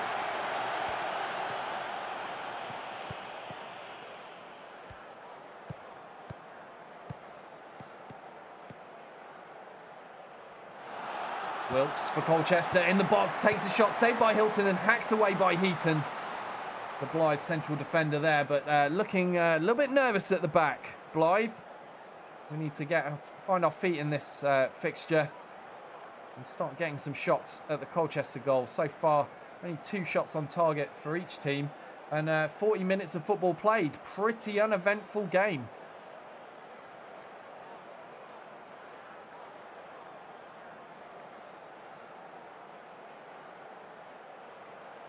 Well, that was the dullest first half of a match we've seen in a long time. Just a booking for Conacoma and very little happening in terms of highlights. Yeah, all right, we'll take the assistant's advice. We'll give him a morale boost, see if that's enough to make a difference. There's a hair in my mouth. I think I got it. It's all good. I got it. That's the trouble when you have this much hair. Gets everywhere. Right, Grimes, that looked like a filthy tackle from Grimes. He's lucky to get away without picking up a booking there. Apparently the ref. Oh no, he did get booked in the end. Maybe that was for something else, I don't know. But yeah, definitely, I think he deserved one for that challenge that I saw. Gonna have to go for a demand more here. Oh, off the post! Oh my God. What's going on at Blyth? What is going on? We've gone from a dominating team to looking very shaky at the moment. And I think it's that, that period of the season we've hit where Things are getting towards the end. And the football manager algorithms are going, all right, now it's time to really toy with this guy's emotions. Let's give him some horrible, unlucky results. Of course, that is just superstition, but you know, we all think like that sometimes. Clark in the centre, plays it out to Morrison. Now Smith can't get his cross past the Colchester defence. Rimmer was there with the block, and now he's in possession, bringing the ball upfield for his team. Plays it up to Wilkes. Wilkes is through. Got the shot off. But, saved comfortably by Hilton. Does result in a corner for Colchester, though. Which Rimmer, again, that man involved in everything recently, takes. Headed away. Conakoma looking to make a counter-attack. Poor ball forward, though. He was looking for a through ball for Devine, but that was absolutely appalling. Oh, we've got some... Oh, Easton was forced to make a header by his own player there. And that almost resulted in a goal for Blyth. He did get a corner out of it, though.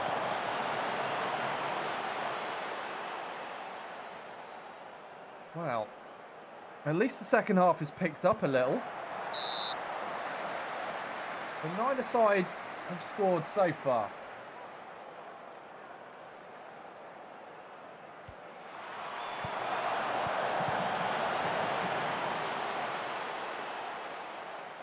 Tell Grimes to ease off tackles. All these highlights going Colchester's way at the moment. This is making me very nervous. Boone hacks the ball away upfield though. Conakoma to Hinchcliffe. Captain Ben Hinchcliffe back from his back-to-back injuries. Playing football for the first time in quite a while. At least over a month. Coma! Oh, it's in! It's in! We've got the goal. It's 1-0 Conakoma. Scoring his 22nd goal of the season. And what a time to score.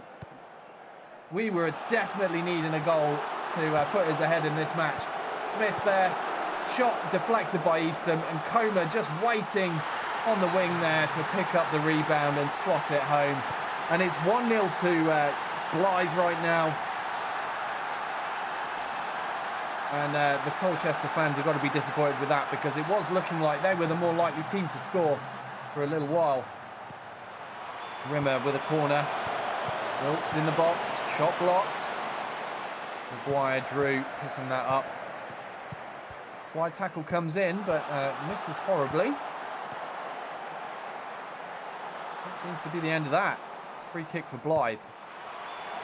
Sent high and into the box. Punched away by Colchester's goalkeeper and sent deep into the Blyth half. Grimes will pick that up and smash it straight back upfield, looking for the header Clark.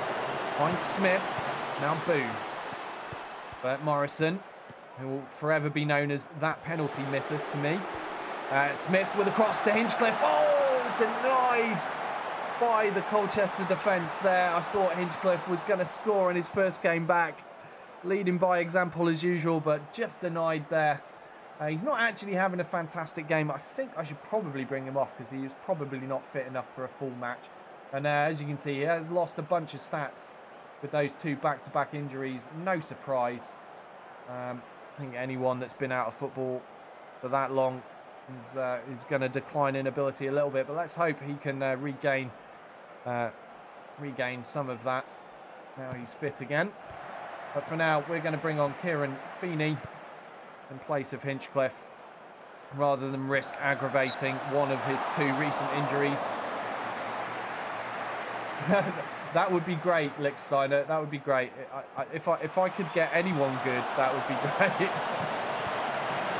I need Lionel Messi as well. He'd score some goals for us. In fact, I'd even take Wayne Rooney right now. Let's tell Clark to ease off tackles. Roughly 5 minutes of normal time left to try to cling on to this 1-goal lead.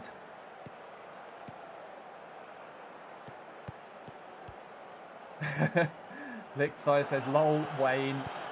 Good old Spudface Rooney. Scored a lot of goals over the years, though. Hilton punches out. Clark with the header there. And the ref blows for some kind of infraction. I'm not sure what occurred there, but we are now into added time. Free kick being taken by Smith. It's a penalty? I didn't see what happened there, but something did. Some shirt must have gotten tugged. Comer misses again. That is Connor Comer's second penalty miss in a row. Perhaps we'll have to rethink who is taking penalties at the moment. Connor Comer seems to have picked up some kind of penalty-taking problem there. Pembe, good interception there. That could have given Colchester an equalising opportunity. Just got to deny them a little bit longer. 30 seconds till that full-time whistle. Keep the possession, boys. Come on.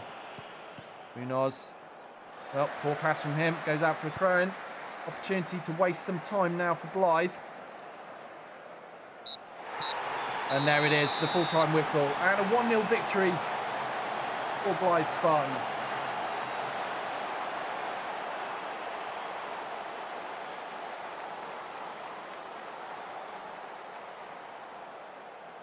Good job.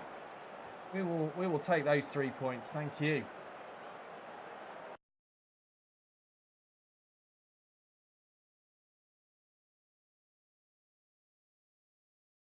So still 1 point behind Oldham. Still 4 points behind Tranmere. But they are within reach.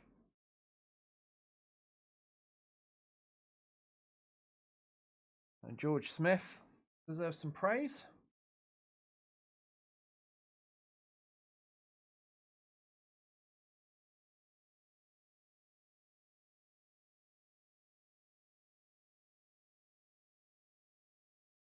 No worries, Lick Slider. Thanks for joining us.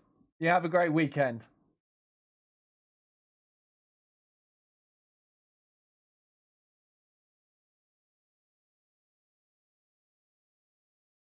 Okay. Oh, my voice is giving out on me now. Luckily, we have just one more match to go in this session. Scout under 19s. Yeah, let's do that. Goal of the month. Stuart Grimes came second in goal of the month. I assume it was for that spectacular long range effort. Yeah, 24 meters. Why is it measuring things in meters? Why has it changed all my stuff?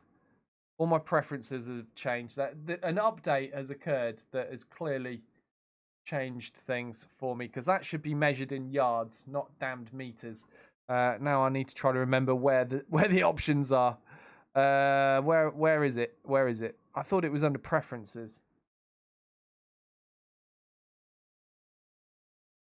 Ah, hold on. Here we go. Yeah. Interface formats. It's probably, isn't it? Yeah. Yeah. All been changed.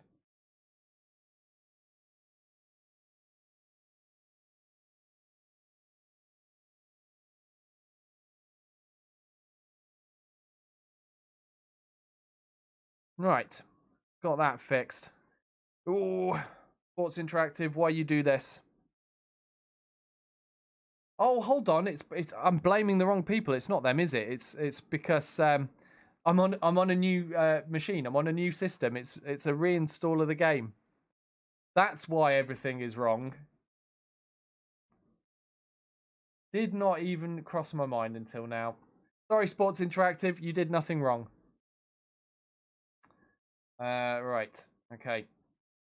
Blythe delighted with Doyle. Excellent. Because I said I have no interest in going to Reading.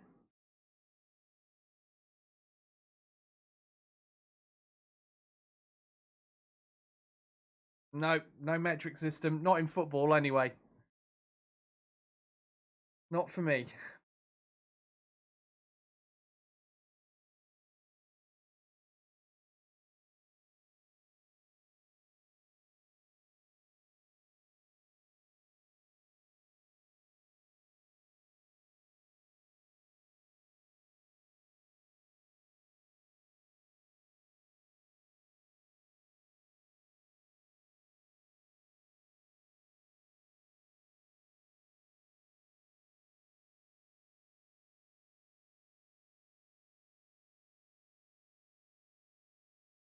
Okay, so York City will be the final match of this session. And we do not have a great track record against York, do we? And those of you that have been following this campaign for a while will remember the time they beat us in the playoff finals when we were trying to get promotion from the Vanarama National. York City have been a bogey team for us for a long time. We'll do our best, Lazy. We'll do our best.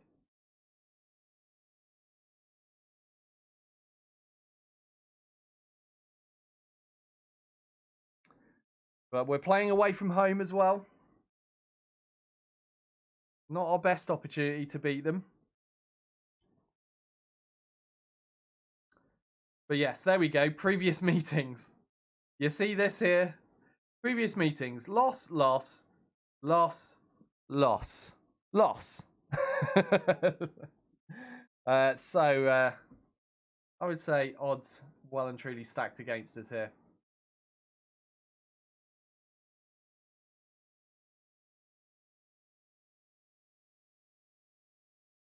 Well, Josh Smith, apparently the best of our youth intake. Absolutely appalling standard of football for this guy.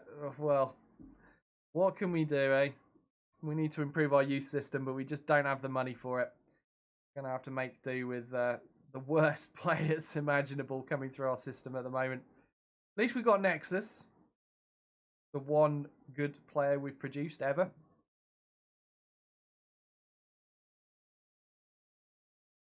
Right. Is York or any slight favourites?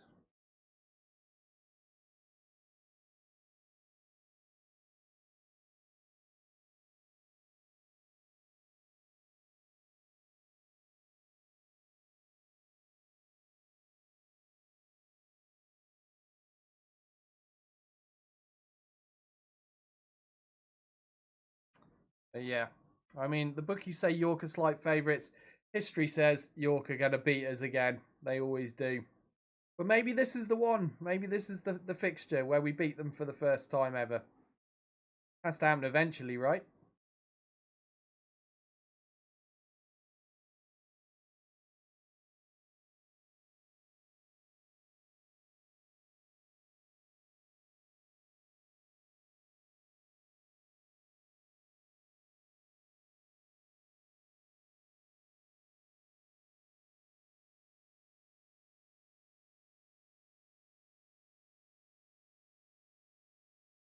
Okay, so you know what, actually?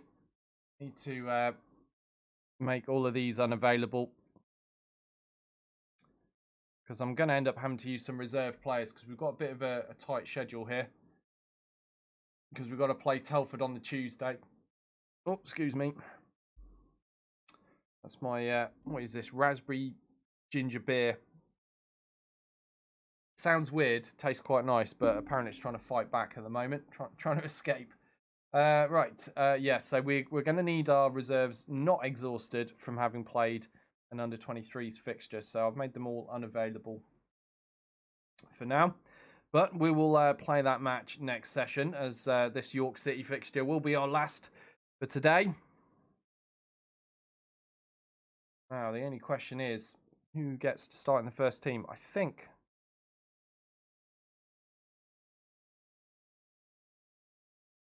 Brown is going to be left out. Navarro will be in. Hinchcliffe, not quite fully fit, but he's going to play anyhow. Ooh, and there we have it.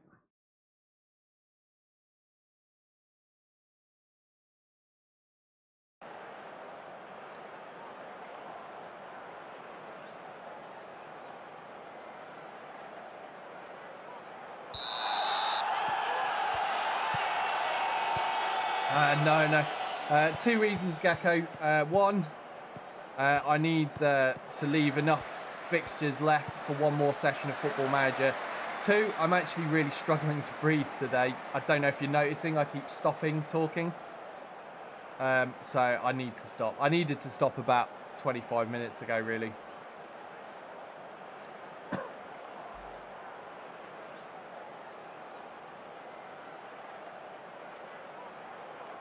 But yeah, I can't carry on anymore. I'm afraid. Lace says air is overrated.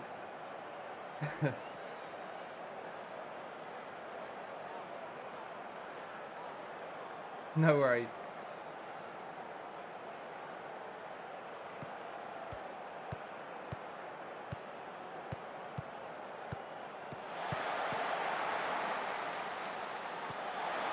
Pembe puts a cross into the box. Comes out to Smith. Rhymes goes for another long-range effort. Got a taste for that after his goal a few games ago.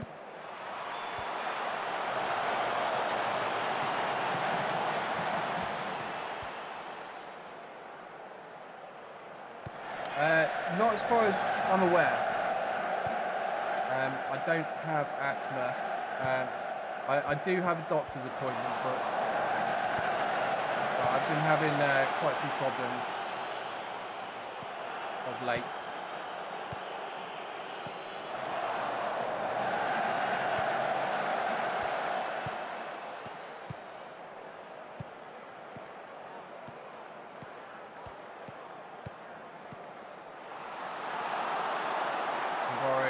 Pass attempt going out for a throw-in.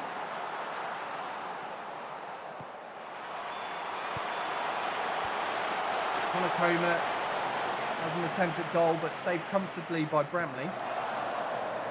Well, things are looking good so far.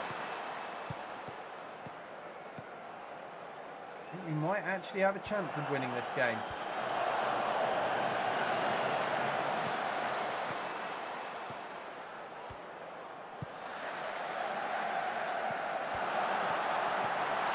I had to go and say it, didn't I? Cameron Peters scoring his 9th goal of the season to put York City ahead, 1-0. No surprises though, we've never beaten York City in our entire club history. But, well, at least in this game. And just when I thought maybe today's the day, York have already crushed all hope.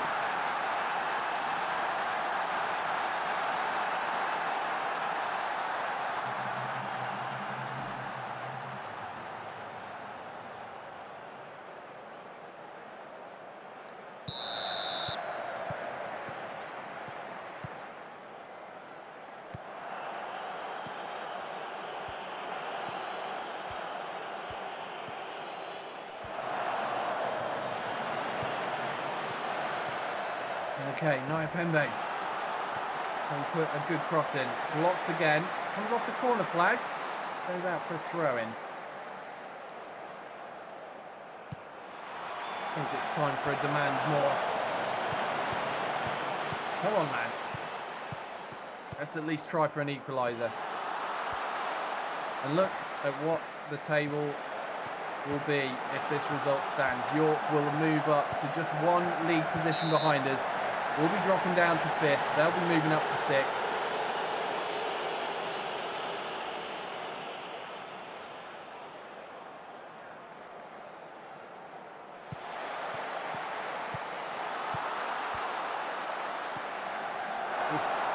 Close, good effort.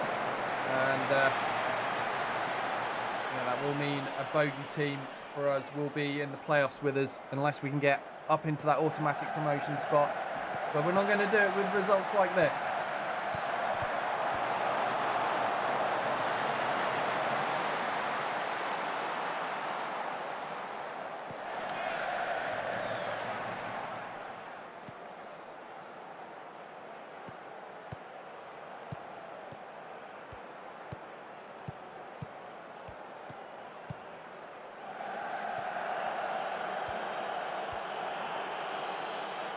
York City winning the midfield battle.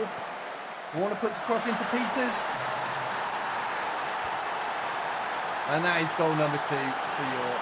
Cameron Peters absolutely smashed it into the back of the net from short range there.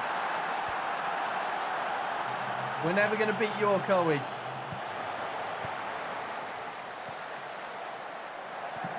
Nice. Left-footed volley there.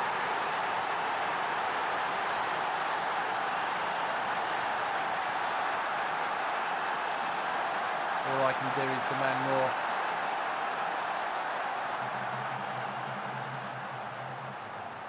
And hope for a turnaround, but it doesn't look like it's going to come.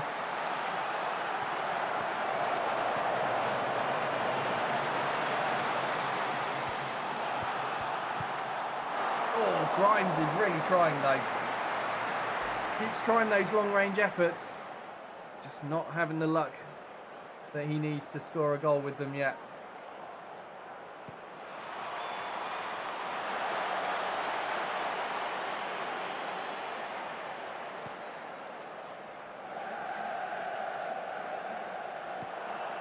Okay, let's assume that was a very unsuccessful corner.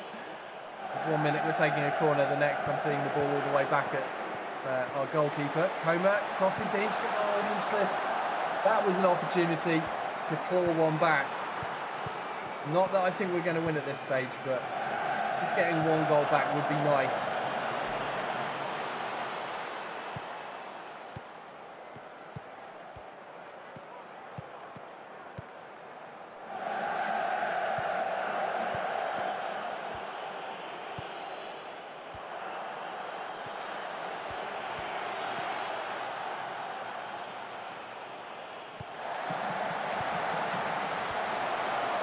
Good defensive work from Blyth. Shame they couldn't achieve that earlier on and deny those 2 goals, but we'll have to deal with what we've got. And we are 9 minutes now of this game remaining. We are in... Oh, Grimes! I was going to say we're in a depressing position as usual against York City, but Stuart Grimes, finally the long shots pay off and he manages to score. What a great effort that was.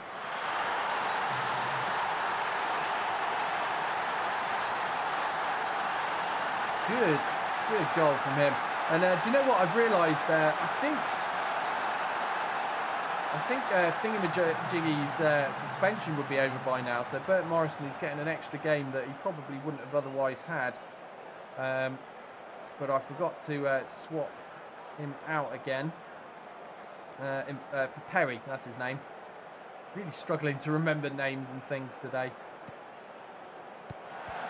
Sure, you can tell I'm not at 100%. I'm trying, but really struggling today. And there is the full-time whistle, and that is it. Oh, I mean, look, we had so many shots. So many shots. I feel like we could have, maybe in another universe, won that game. But not in this one. York City remain a bogey team for us. And that will be the end of the session. I'm sorry I can't carry on for longer, but I'm really feeling very unwell today. I'm struggling to breathe, and it's, as I'm sure you can imagine, quite hard to do a lot of talking and commentary when you're gasping for air and feeling lightheaded. So I'm going to have to leave it there.